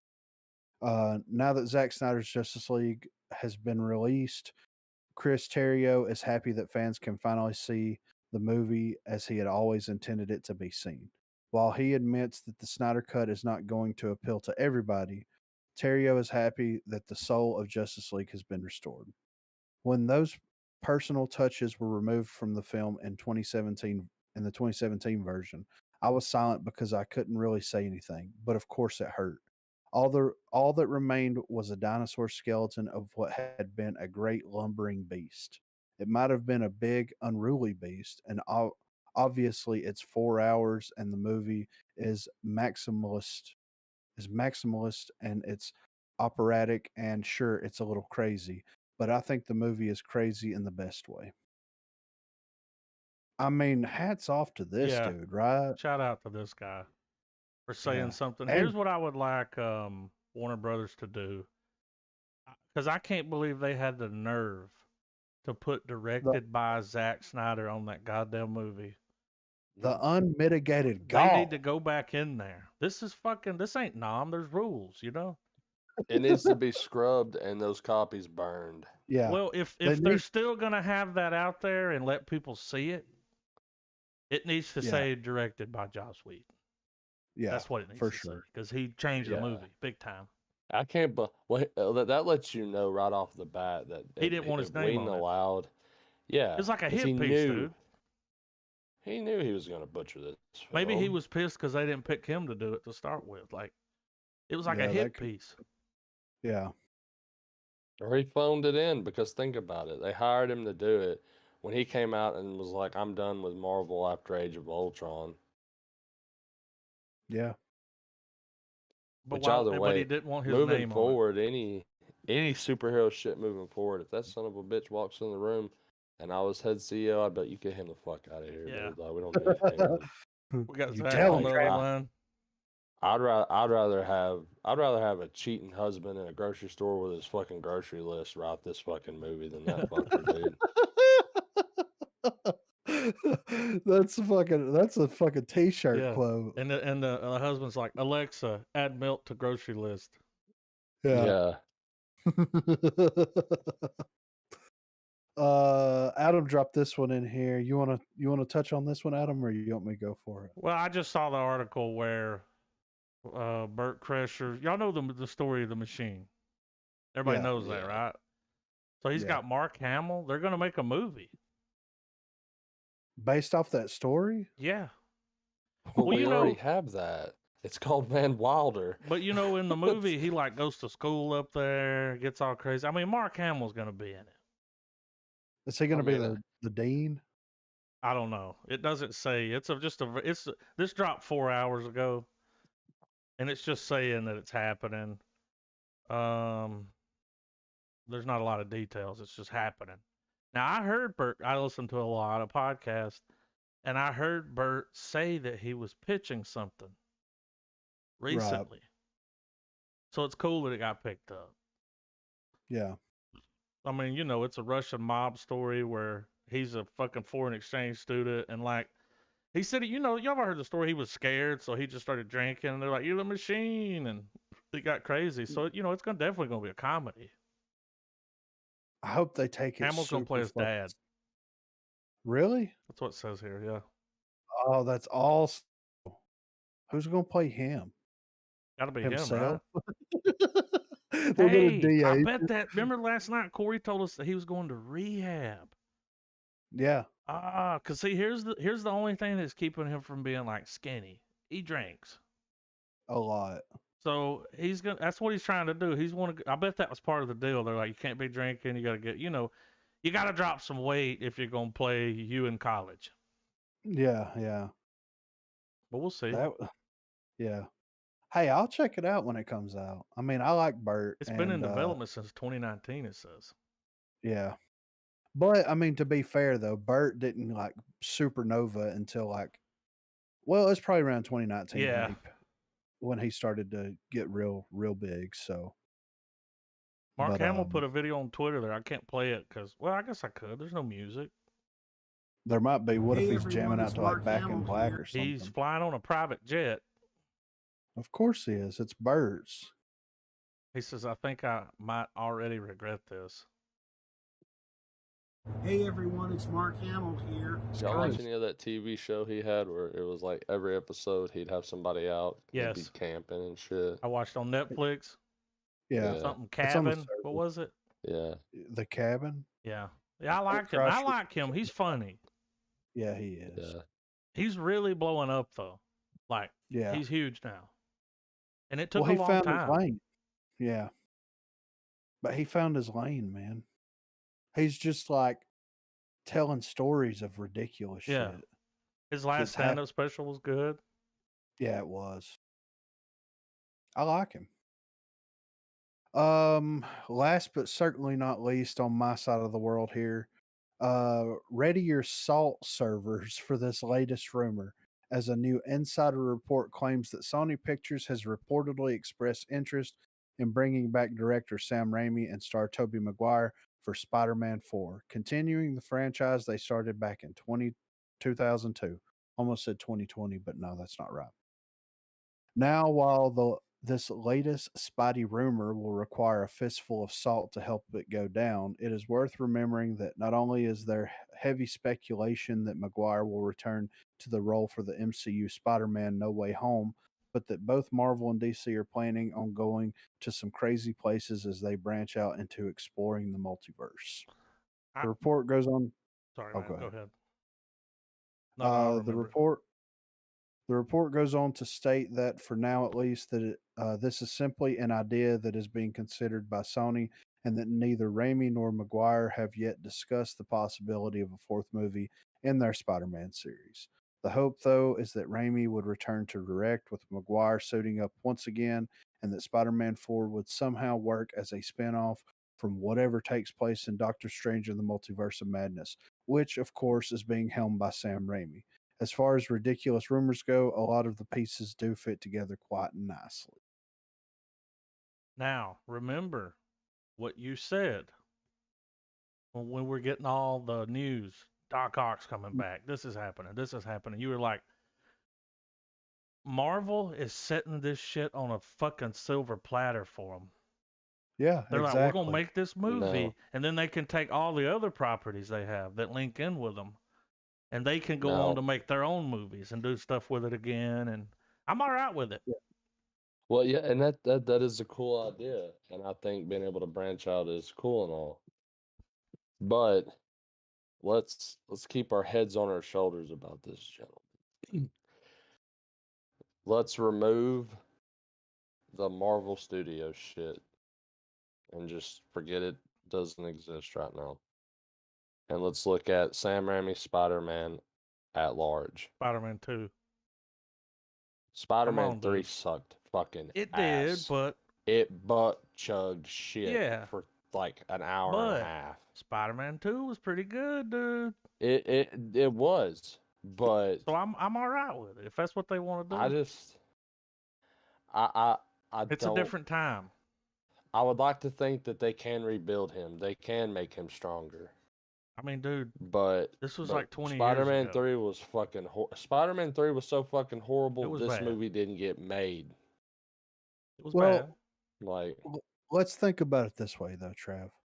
What if let's say that they bring Spider-Man over, let's say they bring Tobey Maguire's Spider-Man over into the Spider-Man 3. And let's say that Doctor Strange explores that reality a little bit more. They could go in and write a way to get rid of what happened in Spider-Man 3 completely and just pick up with the story where Spider-Man 2 left off. We can act like it never happened. Well, I mean, look at what they did with Halloween. Yeah. Look at what they're going to do with a lot of these other horror franchises. Who's to say that they couldn't do that and they could simply just they could do it very easily. And the way that they could do that is be like show bits and pieces from Spider-Man 3 in reverse or something like that to show what would be and I mean I'm picking up what you're putting down. But I mean, what if they so in the MCU they've made it clear that regardless of whatever it is, they can track bursts of energy. Yeah. What if because plot, sciencey, magic bullshit, they're able to go to a universe where Doc Ock's thing actually he wasn't able to submerge it in time. Remember the whole point of Spider-Man 2, like at the end where he fucking takes the shit out and he submerges the black hole, basically? What if he didn't fucking do that in time and it fucks Tobey Maguire's shit up? Yeah, it could be another, like a little universe where it didn't happen. Well, it's a linchpin, like a point in time where they're like, what happened here, you know? Yeah, in this movie, if we're bringing all the Spider-Mans together, then we got the multiverse going on. Yeah. So the universe that we're in, it may be the one where there is no Spider-Man 3. That never happened. This is something different. Like, yeah. I just think that with the excitement that we get out of the Spider-Man shit they're doing, I think we shouldn't forget the reason why we're here, and it's because Spider-Man 3 was so bad. Yeah. Or part of, it's a piece of the shell of the broken egg that is the fucking superhero genre. Yeah. And we've just been slowly for the past 10 years trying to put this bitch back together and hope to God we can hatch some sort of golden goose out of it. Well, what I'm hoping is that the setup that Marvel hands them, it's like, look, dude, you can't fuck this up. Yeah. I mean, you can, but hopefully you don't. Here you go. Well, and also we have to think about it this way too. Spider-Man 3 came out how long ago? 2007. And realistically, how many kids have seen Spider-Man 3? And how many adults even remember watching Spider-Man 3? So they could it's enough that it's penetrated the meme verse. I hate to use that as a point of argument. You're talking a point about of contention. Bully. But yeah, Bully I mean, like, which is a fucking listen, dude. We don't have that meme if that movie doesn't get made. I will say that.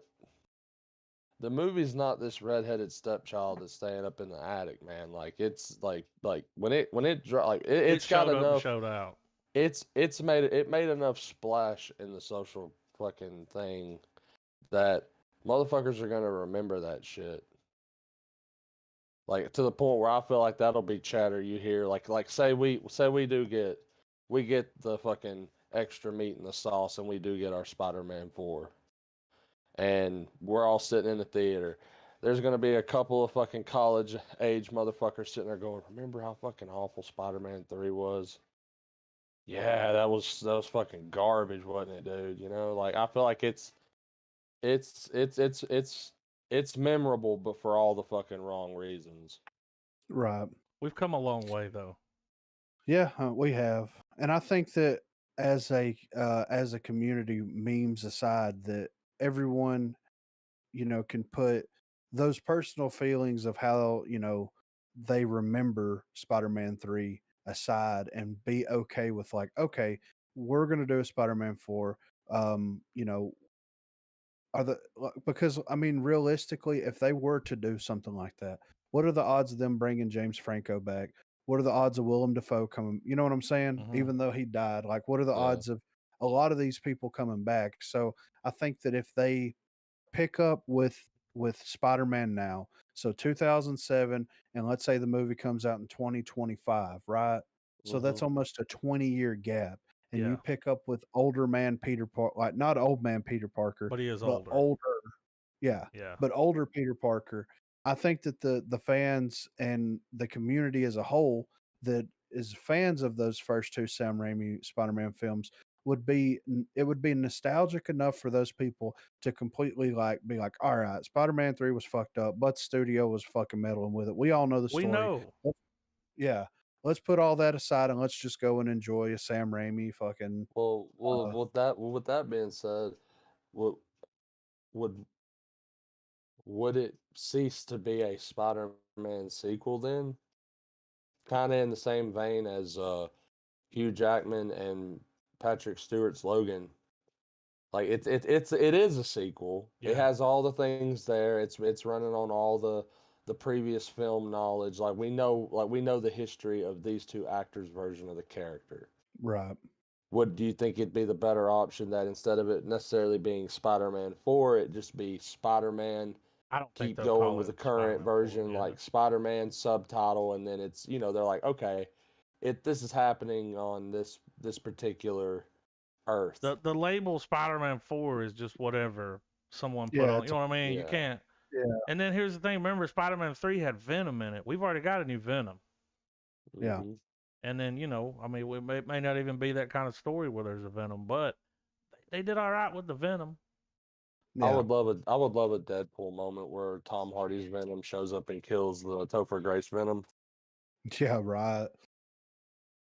But I mean, at the end of the day, like if they decided to do something like that, and I think that that's what Sony's gearing up to do because they had a lot of success with the animated Spider-Man film Into the Spider-Verse, Yeah. and with the way that the MCU seems to be handling the Spider-Man property, like they can do no wrong. Sony is going to be put into a position to where they can literally do whatever they want with the Spider-Man property, and they're going to succeed They're with going it to as make long as they money. don't.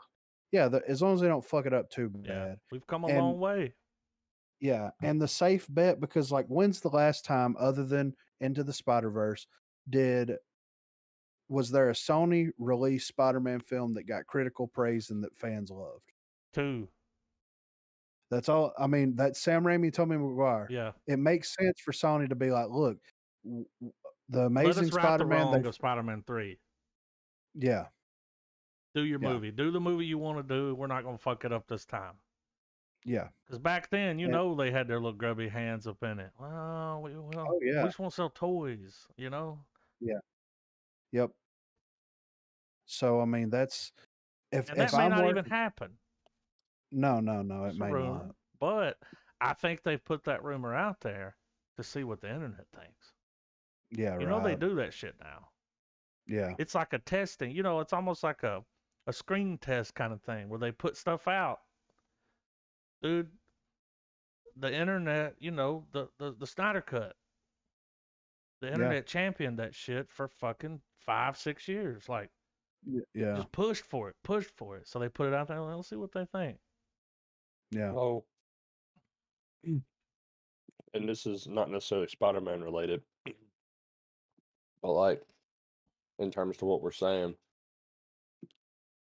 Is the internet gonna flip the fuck out if John Krasinski does not get cast as Mr. Fantastic? Well, it depends on who they cast as Mr. Yeah. Fantastic. I think that if they cast someone and everybody's like, "Oh, that makes sense. I'm Yeah. interested." But if they cast like The fucking wrong motherfucker. Neil Patrick Harris or somebody like that to play Mr. Fantastic that doesn't seem believable, then yeah, they're gonna freak out. Of course, man. Because I just feel like it's all but confirmed. Because I mean, even he said he'd do it, right? Yeah, him and his wife both said that they would do it. So I'd be surprised if that doesn't happen. I think it's a no-brainer, and I Yeah. think that John Krasinski is like still low enough as far as the pay totem pole Yeah. goes that they could still definitely afford him. I And just they might feel get like a it should be a formula that Hollywood goes by. If critics want it, not critics, if fans want it, and the actor hears of it and wants it, then whether or not it falls in the timeline that may like for the studio's production schedule, obviously that's a given. But they should be like, Hollywood should be like duly noted. yeah. That's And I think free casting. That's free fucking casting, dude. yeah. Well, I mean, think about whenever they put Mark Strong as Mr. Freeze and then they put Gus Oh. as Mr. Freeze. And like Oh. Mark Strong would be both of those people would be perfectly cast as Mr. Freeze in my opinion. Now Mhm. do they go that route with it? Who's to say? But I think that whenever that stuff was released, especially there's a guy on Instagram that like mocks actors up as specific like Yes. heroes or villains or whatever. So when you see some of this artwork, you're like, holy shit, this is perfect.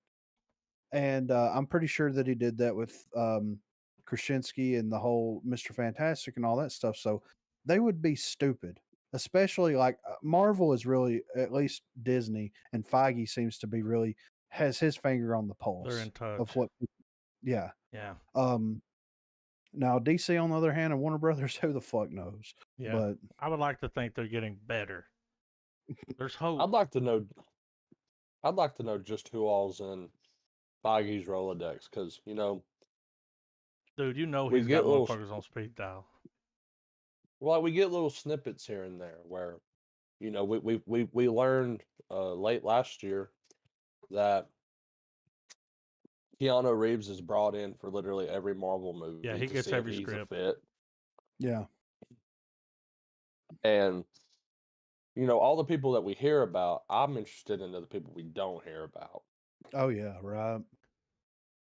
I got two things to add to Spider-Man real quick. We have no idea what this new story is going to be. We Yeah. just know that they're bringing in all the Spider-Mans. And we're all pretty sure that Andrew Garfield's going to die. You know what I'm saying? I'm just thinking Yeah. if they're going to kill one, they're going to kill that one. Well, just imagine that movie happens, and then we go into the Tobey Maguire universe where it's right after that. Yeah. Where you're going back into his thing, where he goes, all this shit happened. He found out about the multiverse. He was, one of the Spider-Mans died. Like, I think that's why they might be teasing it, because it's like we could really come off of that and do something with it. Yeah. And hear me out here, Mr. Freeze, Mads Mikkelsen. Oh my Huh? god. Mhm. That How would good be would fucking that be? incredible. Yeah. Don't play with my heart like When that. y'all Yeah. were talking about Mr. Freeze, I'm like, ooh, he would be good. He'd be Yeah. real Mhm. good Yeah. Low and with his slow. little accent and his, Yeah. Low and slow. Well, like, not to play into the pun of Mr. Freeze, but when I think of Mr. Freeze, I always think of the cold and calculated monotone voice of his animated series version. Yeah, Yeah. I immediately jump to him. yeah. I always hear in my head, everybody chill. Was it Freeze? What I will say though, no matter what Mr. Freeze we get in the future, we will get a better one than the last one we got. Yeah. I They're hope not we gonna get fuck a. that up I, again. I hope we get a brutal one. Yeah, I mean, Mr. Freeze is a motherfucker, dude. He's kind of got that Thanos vibe going, like that. Yeah. His old lady died. He's, Yeah, like can't go out on a having hot it. day. Like, Well, like can never go to the an on, beach. well, like an on-screen depiction where it ain't shit for Freeze to freeze a motherfucker and then hit that thing so goddamn hard, like you just see frozen viscera go everywhere. Yeah, I want to see that where he freezes someone and punches them and they just shatter. Put the pieces back together.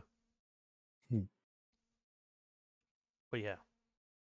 Well, I'm ready for some trailers, fellas.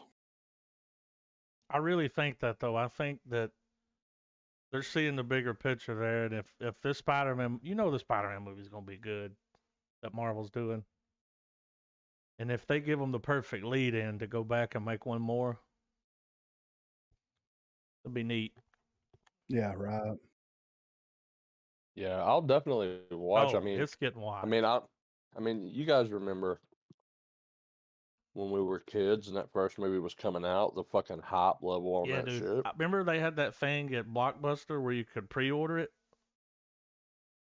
When I went opening night, and the theater was so packed that they had to bring in folding chairs to put in. Like they definitely violated a fucking fire hazard. Y'all know that was sure. the last VHS.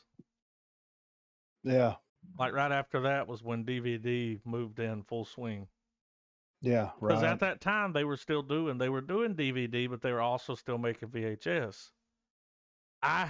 We pre-ordered it. It was $20, dude, at Blockbuster. You could pre-order. My copy was VHS. Yeah, Spider-Man 1. You could pre-order it. Was $20, and when the movie came out, you're guaranteed a copy. You take it home, it's yours. Still have it. That second one, though, that shit hit different. Oh. Mm. Yep. It's if we had to say films that have that, like, low key the top 3 best films, superhero films, period. That just, we'll go diamond in the rough level.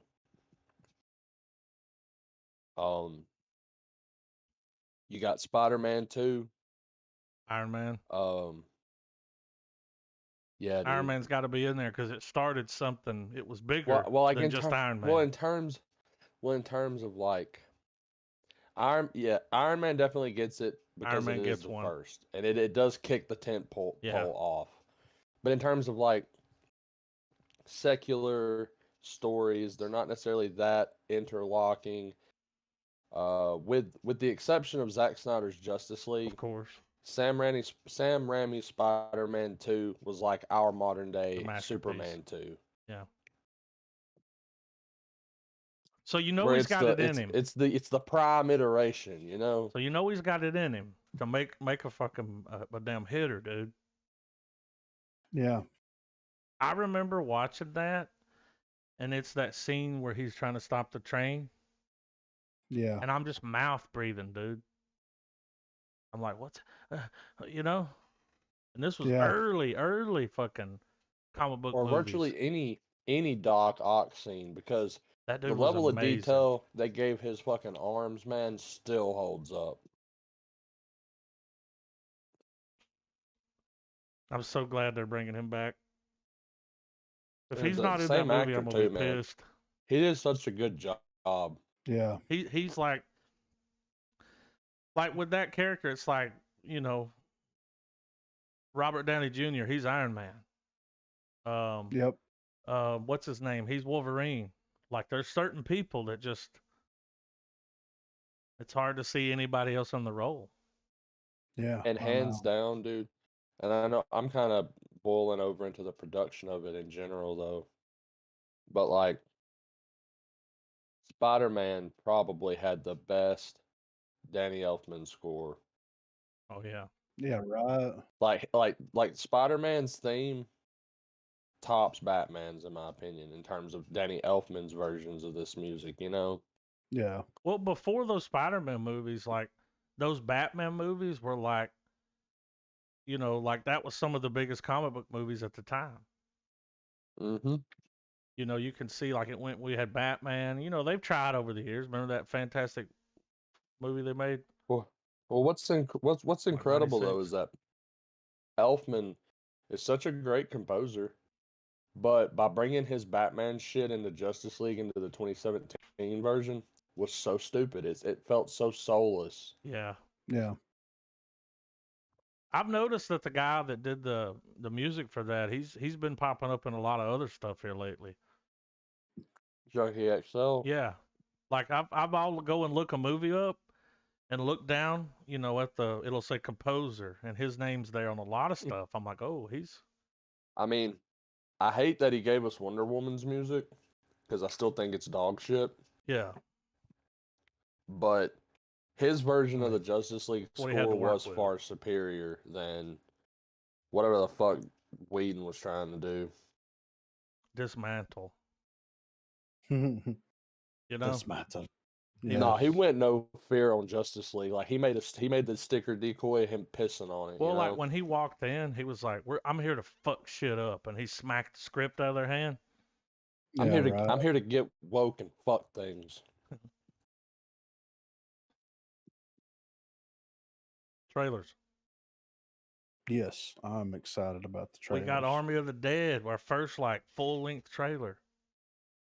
Zack Snyder, can't wait. I saw an article on one of those movie sites earlier that Zack Snyder said that he wouldn't be able to survive a zombie apocalypse. Speaking of him, I saw this clip a few weeks ago, and it was like maybe 5-6 years ago, but it was this stand-up comedian like doing crowd work. And he looks at this guy and he goes, you know, who are you? And he's like, I'm just here. He's like, join the show. Yeah. And he's like, well, what do you do? He's like, what's your name? He's like, Zach. Oh, okay. What do you do for a living? He said, I'm a filmmaker. He's like, well, what have you made? And he went, how many filmmakers do you know named Zach? Yeah, right. And he's like, you're Zack Snyder? You know, and the crowd's like, what? You know? Yeah. He's like, you see a little thing called 300? Yeah. Dude, if I'm at a comedy show and I'm doing comedy and Zack Snyder shows up to my show. Yeah. And I see him out there and I'm like, hey, what's your name? And he's like, Zach. And I'm like, what do you do, filmmaker? And I'm like, you're Zack Snyder. And he's like, yeah. I'm like, all right, get me 2 stools. Yeah. Get up here. Get this man whatever he wants to drink. We got to take a selfie. Yeah. And I'm going to get him on stage and be like, look, man, what the fuck happened? That's the rest of the show. Yeah. All the jokes you had written go out the window. Get his ass up here. Another stool. Yeah. Mic him up. Yeah. And I'd be like, tell me stories of shit that happened on set. Yeah. You know, like, you know what I mean? Because that's the kind of person.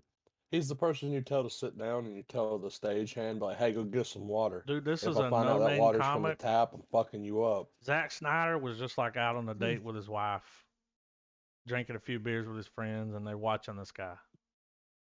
I mean, I would have got him up on stage, dude. Yeah, dude. If he would have been cool a selfie together. Yeah. I'd have been like, can you come up here? Can we talk? Can I talk to you for a couple of minutes? He would have done it too, because he's too nice. Can I bother you with a Q&A, you know? Well, I mean, it would have been one of those things where I'd have been like, look, man, like, I know that you were on the set of 300 with like the buffest men on the planet, right? Yeah. And look at you. How did you know what I mean? I would have turned it into bits. Is Gerard Butler toting a Hogan? Yeah, like, how did you keep all that dick in that loincloth? Like stuff like that. I would have turned it into bits, you know? Yeah. And just kind of played off of him a little bit with it. But it was a cool clip. That is pretty cool. How many filmmakers do you know that's named Zach? That's what he said. How many filmmakers do you know named Zach? And the guy was like, you're Zack Snyder? And the crowd goes crazy. It's just some little shithole comedy club too, like small crowd. Yeah. I mean, how do you not, when you see that guy, how do you not know it's him? Yeah, I'd have been very humbled. I'd have been like, dude, why are you here? Yeah. Yeah, right. like, I know you're a normal human being that eats, breathes, and shits like the rest of us, but like, why are you in this dang hole? Yeah. I'd have been like fucking Day of the Dead or Dawn of the Dead. Fucking great. Yeah. You know what I mean? Like, I've been like, but anyway, yeah, I'm ready to watch this trailer. Let's get Zach on stage so we can suck his dick for 3 hours, you know? I mean, I could just keep going on and on. You know what I mean? I'd be writing a whole fucking bit. But yeah, I'm ready. Same.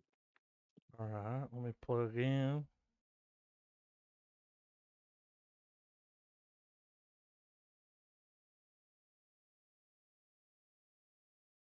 I'm having issues. All right.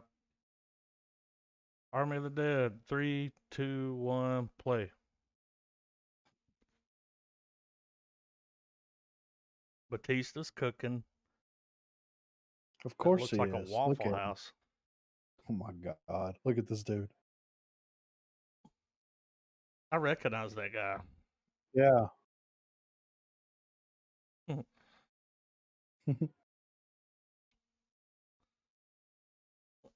Gotta hold your money.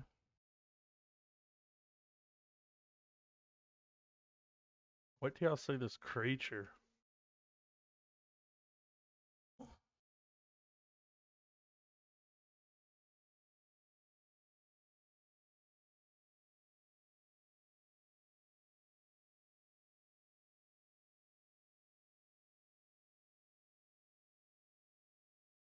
Oh, that's the guy that's in Mortal Kombat. Scorpion. Yeah. That Spawn? He's also the dude from. Remember, he's also from Lost. Yeah.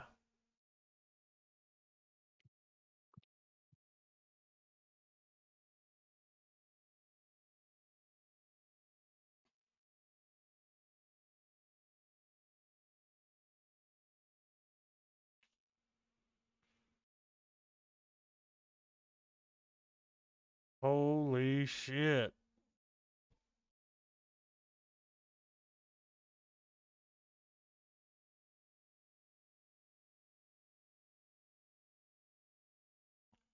It's like the Is that Katie Juggernaut Sackhoff? from... Huh?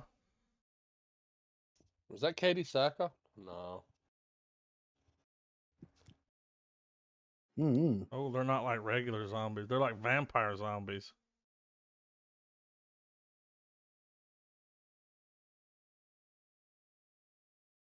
He's German. This shit looks good.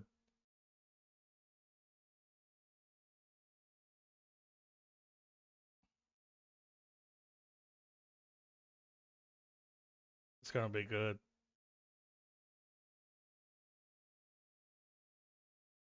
It's like a zombie movie had a baby with Expendables. Yeah.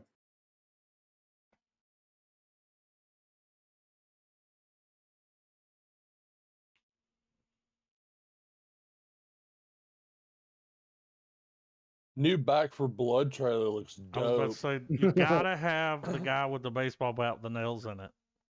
Yeah. I mean, it's a staple now, right? Right. Thank you, Dead Rising. Lucille. What is her name? Well, Looks great, excuse my goddamn French. Yeah, it does. It looks like Batista's the main character. Kinda. Yeah. You know what I mean? Like it's... Yeah.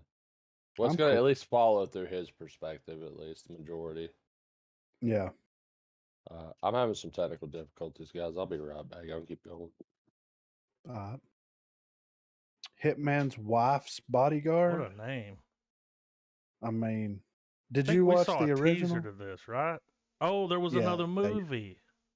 Yeah, it was the Hitman's Bodyguard That's or something it. like that. Yeah. Which I did enjoy. Yeah. I mean, it's got Ryan Reynolds in it, dude. I haven't watched it, but I've heard good things Yeah, about it was good. It was, an action movie sprinkled with his sarcastic comedy. And Samuel L. Jackson be like, motherfucker. Yeah, get in the motherfucking car, motherfucker. He's like, I mean, that was the movie where he's like, you say motherfucker a lot. Like they even made a joke about it. Right. Yeah, you ready? I'm ready, man.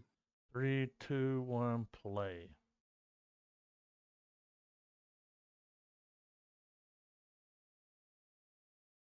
The fuck?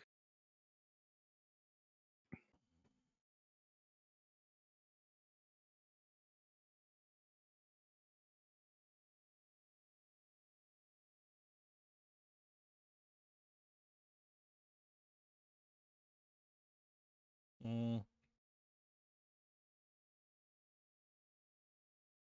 in that movie they did the whole Whitney Houston, I will always love really? you. Yeah, it's funny, dude.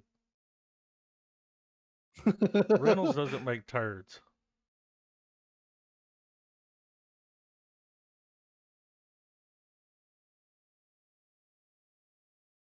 Vamonos. You will lick the shit off my booty.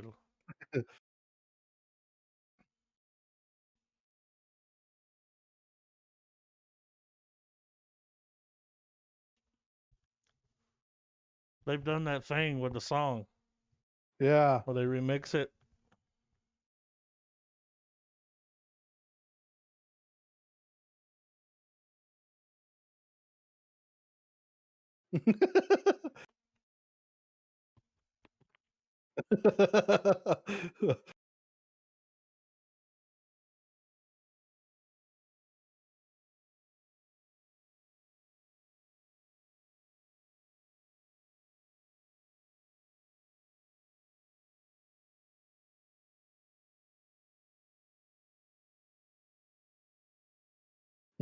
He's so funny, man.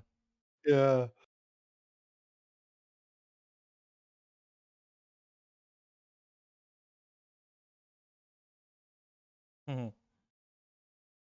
Yeah, dude, that first one's good. I'll have to check that out. I watched it back when it came out. I will have to check that out.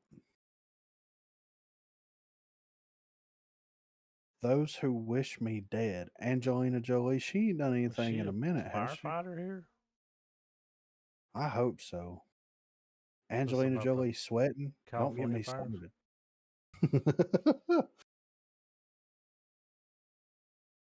Let me leave my comment. Real estate was here. Yeah. All right, you ready? Oh, I'm ready. 3, 2, 1, play.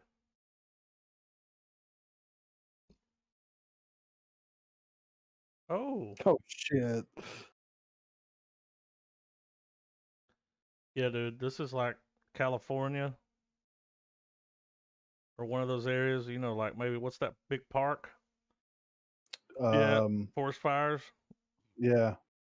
Yellowstone, you know, places like that. Yeah.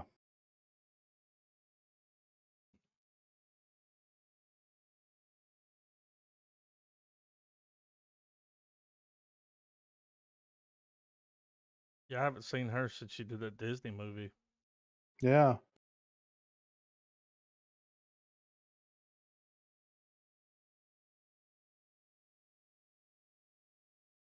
Doug Liman was involved in let's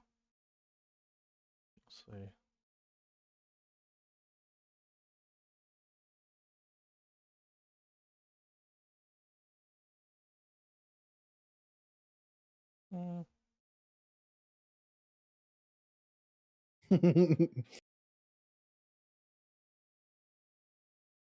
Oh, shit. Yeah. This will not be the only Johnny Cash song we hear in the trailers. Yeah.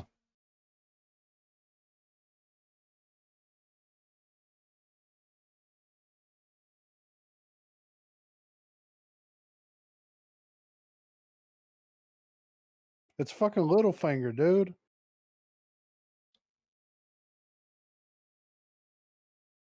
Another remixed. I like it. I do when they too. do these songs like this, like.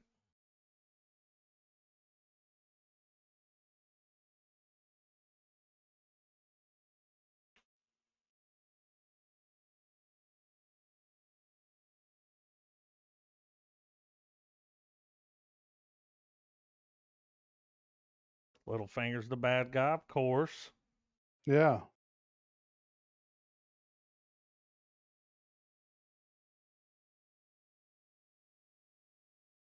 I mean, what's fucking scarier than fire? Yeah. Space. In this movie though, she's fighting two villains. Yeah. Like, not only are we dealing with a fucking fire, but Littlefinger's over here trying to get a little stinky pinky, you know? A little stinky Littlefinger up in there. Fucking creep, you know? The sequel to Backdraft looks good. I mean, you know. I was looking around on HBO Max the other night, and that's on there. Backdraft. Is it? Yeah. It's been a long ass time Oh since yeah, I've dude. seen. Like when it came out. Yeah, it's been too long, you know. But I do remember watching it and being like, firefighters are badass. Yeah, right. Jupiter's Legacy. Is this an official trailer? It is. For this Remember, we shit? saw the teaser. Yeah, yeah. We got From the mind of Mark Miller. This comes out soon too, May the 7th. So I'm ready to check it out. Yeah, let me get this. I'm full screening. That teaser looked good. Yeah, it did. All right, here we go. 3, 2, 1, play. Ceiling fan.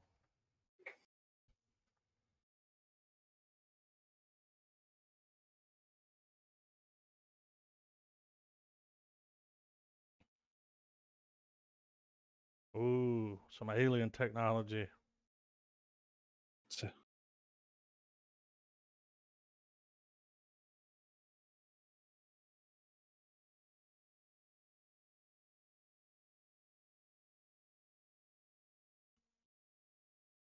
I'm already in.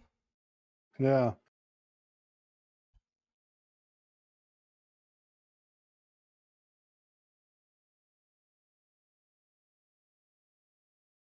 It's going to be one of those Doom Patrol type, Yeah. you know.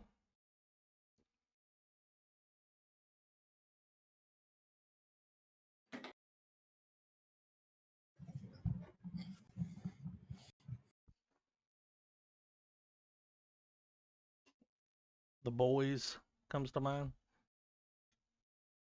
Have you watched any of that? No, not yet.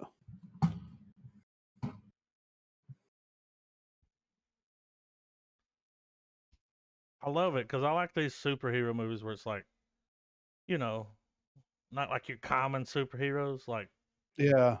some new.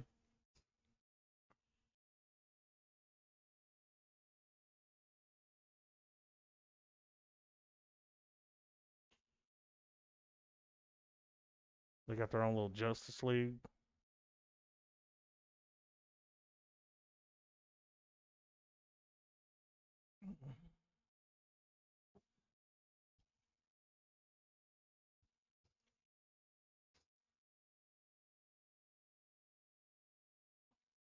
Got the budget. Yeah. Damn. He hit that motherfucker and knocked him into 3 people.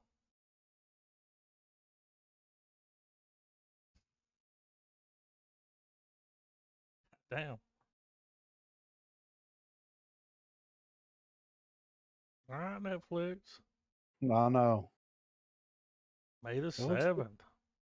Yeah, it's coming out soon, man. May have to check that out.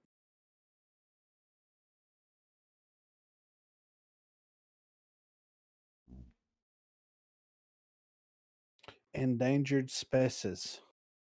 Species. Spice. I was about to say spices. Species. From the director of Silent Hill, Revelation, and Rogue. My God, what a resume. I don't know if I brag about that. Yeah, right. I'm ready to check her out, though. You see that guy's comment? Which one? Top comment, I already found this movie in that random DVD bin in the middle of the aisles at Walmart next to the rotisserie chickens.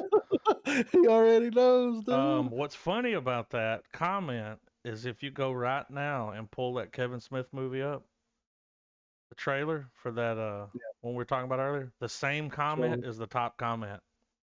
Really? I looked earlier, yes. Because I was gonna bring it up, but I didn't. I forgot to. Yeah. So that apparently that's I wonder if it's the same guy. It might be, dude. I'll check it out while we're watching it. If so, let's get him on the fucking podcast. Yeah, it's like, man. you know your stuff. Yeah. All right, I'm ready for this. 3, 2, 1, go. Oh, I said go. It worked. bloody images. Look at these bloody images.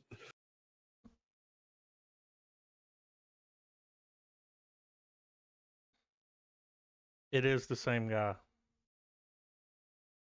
And he said it 8 months ago. Wow. That's hilarious.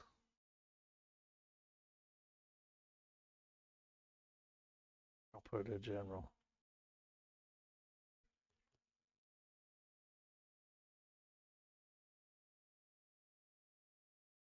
Funny.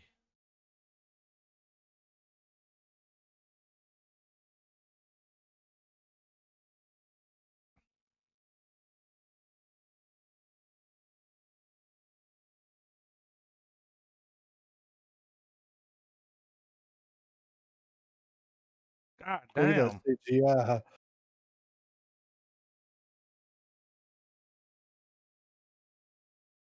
This is like a fucking horror safari movie.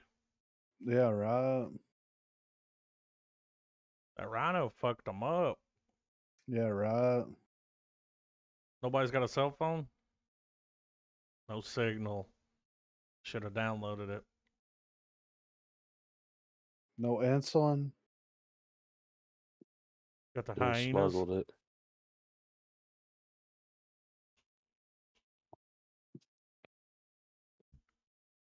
Cheetah.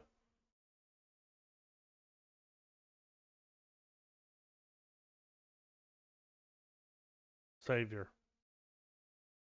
He's a bad guy. Oh, he's got Tusk. Told you he's a bad guy.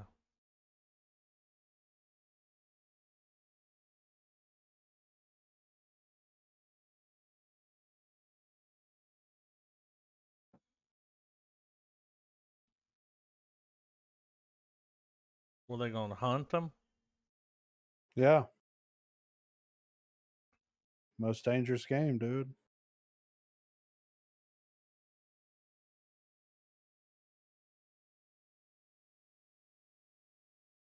It is.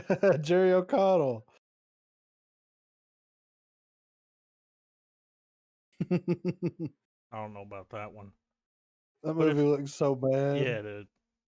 Like that guy said, he already found it in the bargain bin. But if you'll look at the comment, George Ralph. Yeah. If you go to general and click on Kilroy was here, he left that same comment 8 months ago. I bet he goes around and leaves those comments. Yeah. I'm going to go to his page here. I'm subbing to him.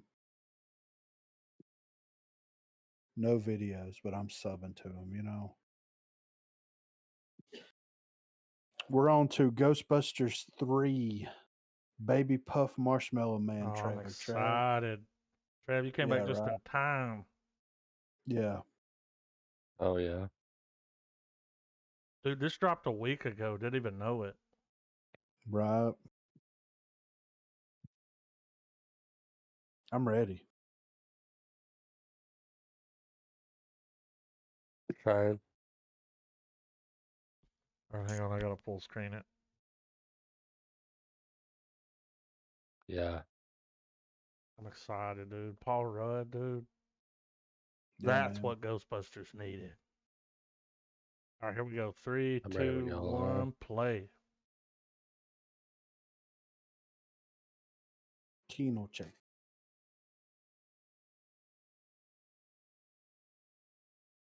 That's what I would do. Yeah, right. Mind my business. Where's everybody at? He's at Walmart, you know? She wore blue. That's why he chuckled. Velvet.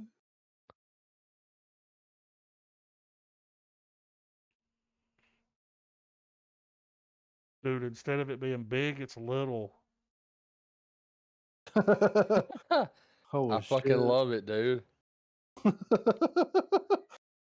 They're making s'mores. What the fuck? He's like, needle fetal, someone's pouring one gravy all over me. I'm so excited for this. This looks like the previous trailer. Yeah. It's 3 minutes though, so there's got to be something here. Yeah. Safe to say we watch this as soon as it drops. Yeah. Oh, without hesitation.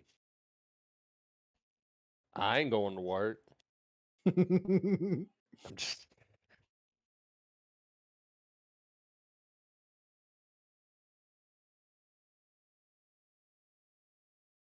Ghost. So they're underground. Demons.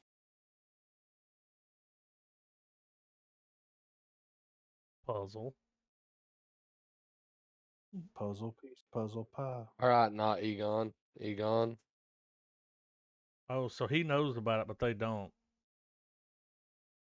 Yeah. 'Cause it I think happened in they've the been gone, 80s. right? Yeah. They're gonna have it where everyone remembers the events of the Ghostbusters, but so long ago, like this is where all the comedy of the new kids not getting the retro shit, you know? Yeah. Look, he found a proton pack. There's a ghost in it. Whew. Next summer. That should be this summer. Yeah.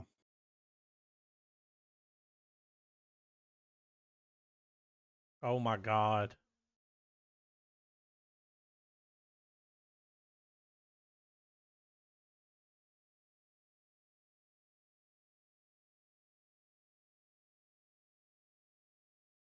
Here's a gatekeeper. Look for the keymaster. Damn it.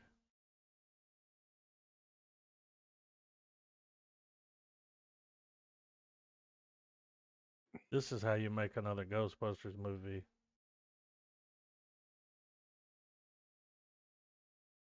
Not like that other one. Before when we find out when Ghostbusters comes out, we've got to do Ghostbusters and Ghostbusters 2 leading up to it, right? I mean, it's been a while since I've seen the original Ghostbusters. Can we could probably no, cram the 2 in 1, right? There's no reason why this movie doesn't make $1 billion. No reason.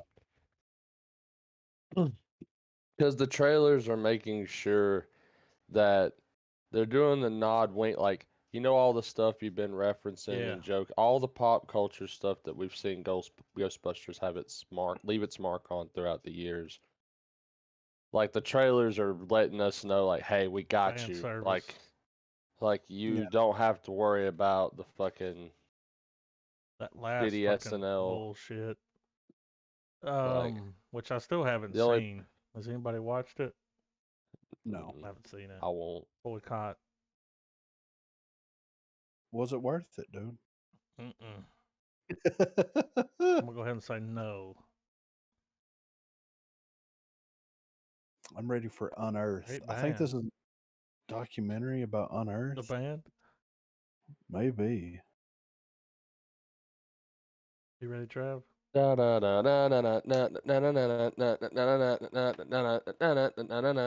Anyway, yeah, I'm ready. 3, 2, 1, play.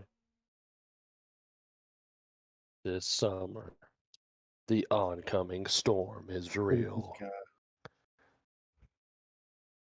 Drinking moonshine? That ain't enough. He's got a family.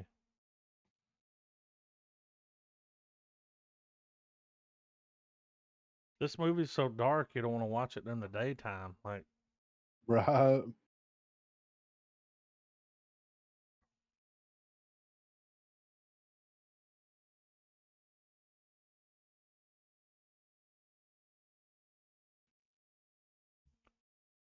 I'm still trying to figure out what's it about.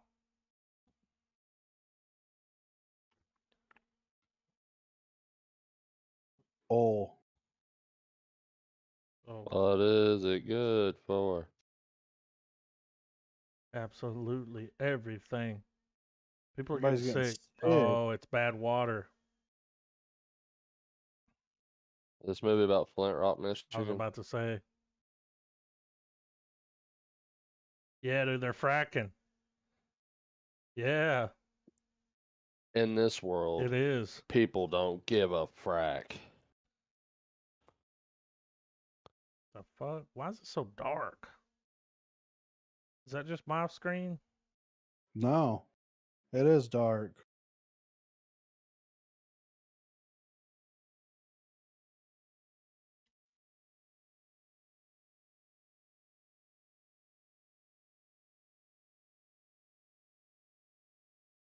Somebody took the Flint, Michigan story and turned it into a horror movie.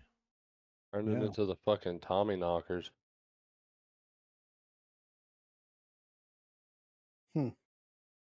Doesn't look terrible. Doesn't look terrible. So Mad Hatter. This Mystique prequel looks good.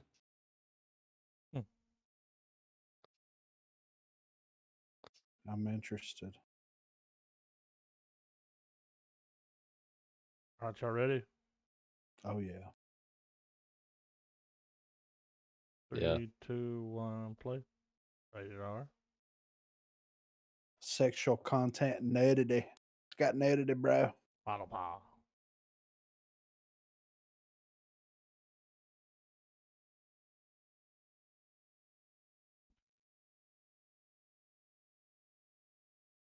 Is it? Pseudoscience.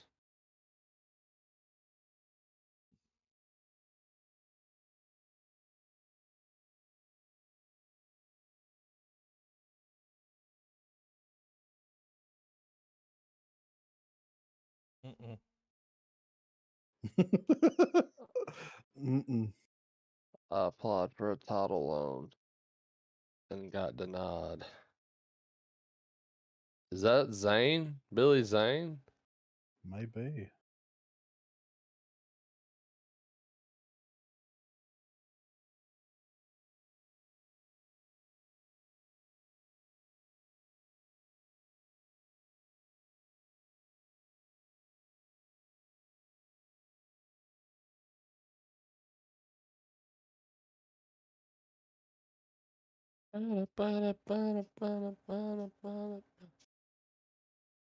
Nah, that ain't him.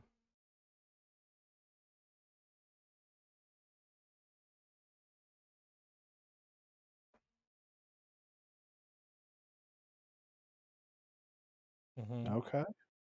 Ghosts are real, dude. They're gonna be there and they're gonna be like, this site sits over an old mercury factory. Everybody lost their shit because that's the whole thing about those hats is they had. That's why people got mad because of the mercury poisoning. I mean, if I got mercury poison, I'd be mad too.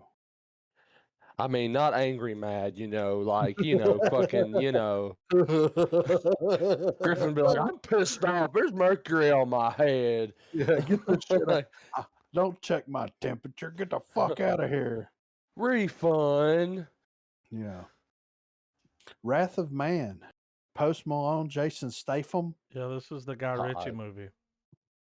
I'm now excited. Listen, guys.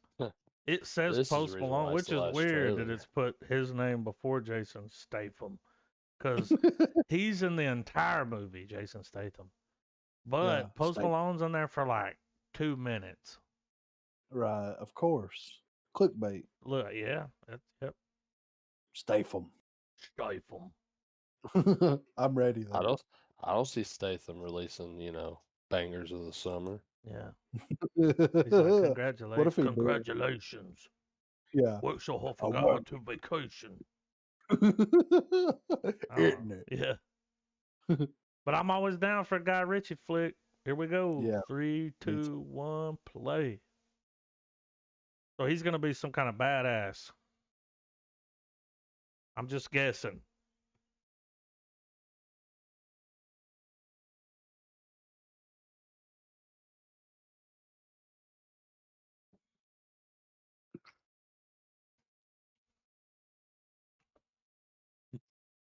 Some odd dig, yeah.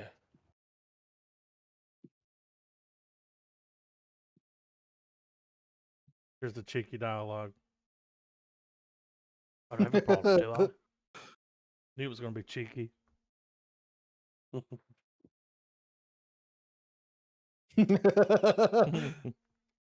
This is the only scene. That's it. What I say earlier won't be the only time we hear Johnny Cash tonight.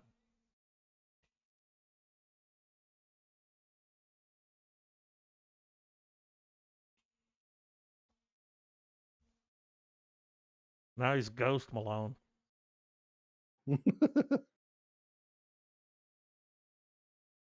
It's not a Guy Ritchie film unless there's someone in this film named Mckay.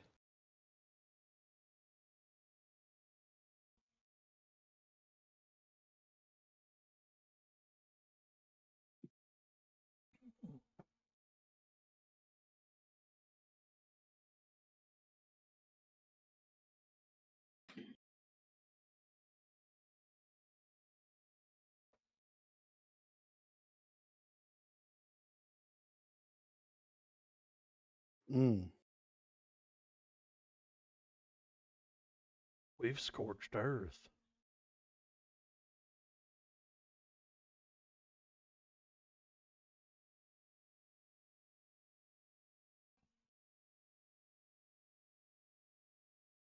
Mel Gibson was busy.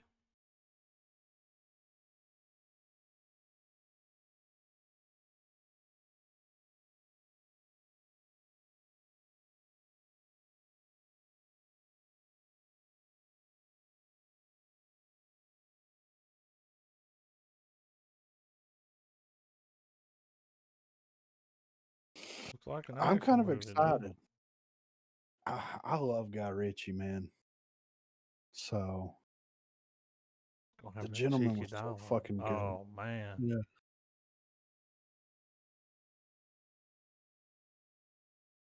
Yeah, I'm excited. Next week, guys, Mortal motherfucking Kombat. It drops on the 23rd. I thought it came out on the 16th. Does it? Oh yeah, it does. It's fixing to say shit. It was they tried to move it to the 23rd. That's right. Yeah. Oh man. Well, that comes out Friday. Is that Friday? Let me look. I mean, I'm gonna double Yeah, check. it's I don't Friday. want to fall into another predicament. God damn. It was like the day that we watched the movie, and it's like, so that movie we're supposed to watch. Well, see, now it's saying April the 23rd. What the fuck? There's I've seen that, and I've seen others say the 16th. Right. I think that was the original date. You just got to go make sure. Go to the. So that's why I said the 23rd. If you look at the, like when you just Google it on the side. Yeah. So right here, April the 16th, 2021 is what Google's telling me. Yeah.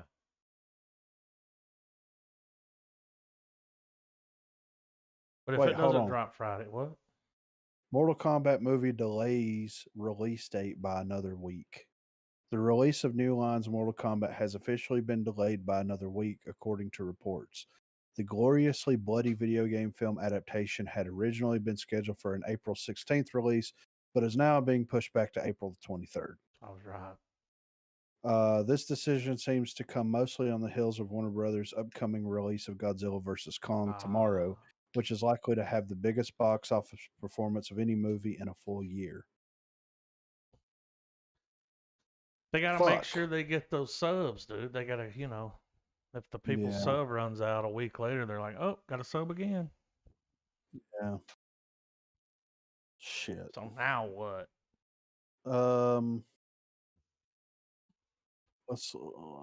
Now last week, Whiplash was mentioned. Yes, it was. Do we want to watch Whiplash? I do. Watch Whiplash, Trap? I want me. I mean, we watched that clip the other night over at your place, and I was like,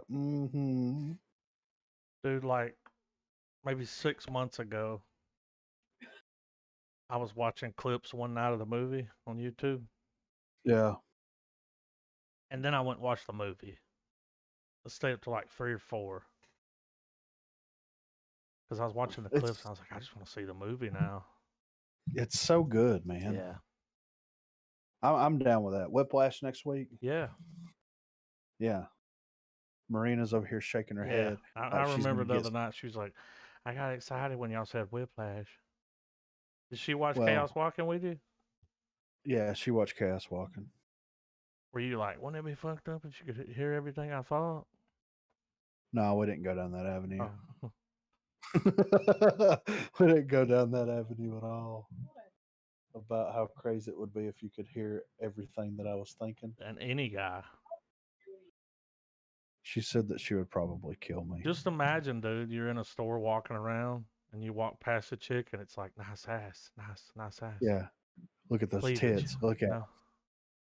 I would definitely kill you. Here's what would happen, dude, is I would walk past someone and it would be like, and they'd look back at me like, what the fuck, dude? I'm sorry. I'm so sorry. It would be one of those images projecting where she's on her knees. You know what I mean? No. And you'd be like, I gotta go. My wife's waiting on me. Well, you would have the luxury of also knowing if we lived in a world where everybody could do that like you wouldn't be the only one doing it. Like we would all be that way. I would like to think that someone would develop some type of helmet or hat that you could wear. It would happen. Yeah. Elon Musk would be on it. There'd be a Magneto. Like after like 3 divorces or 4, someone would be like, I gotta make a helmet or something to keep this noise in. Like, what about when they were dreaming? Mm-hmm. How fucking nutty was that? Yeah, could you try to sleep next to that? Like, dude, my dreams are crazy. Yeah, mine are too. So what the fuck, you know? And then you wake up and they're like, yeah, I saw your dream last night. And it's like, huh? Yeah. How much of it? All of it. Oh. Do you want a divorce? She's not real. I love you. Yeah. It's not real. I love you. But yeah, Whiplash. But yeah, let's do it. Another episode of Falcon Winter Soldier. Second to last. Yeah. That's it. Keep it real. Keep it rigid.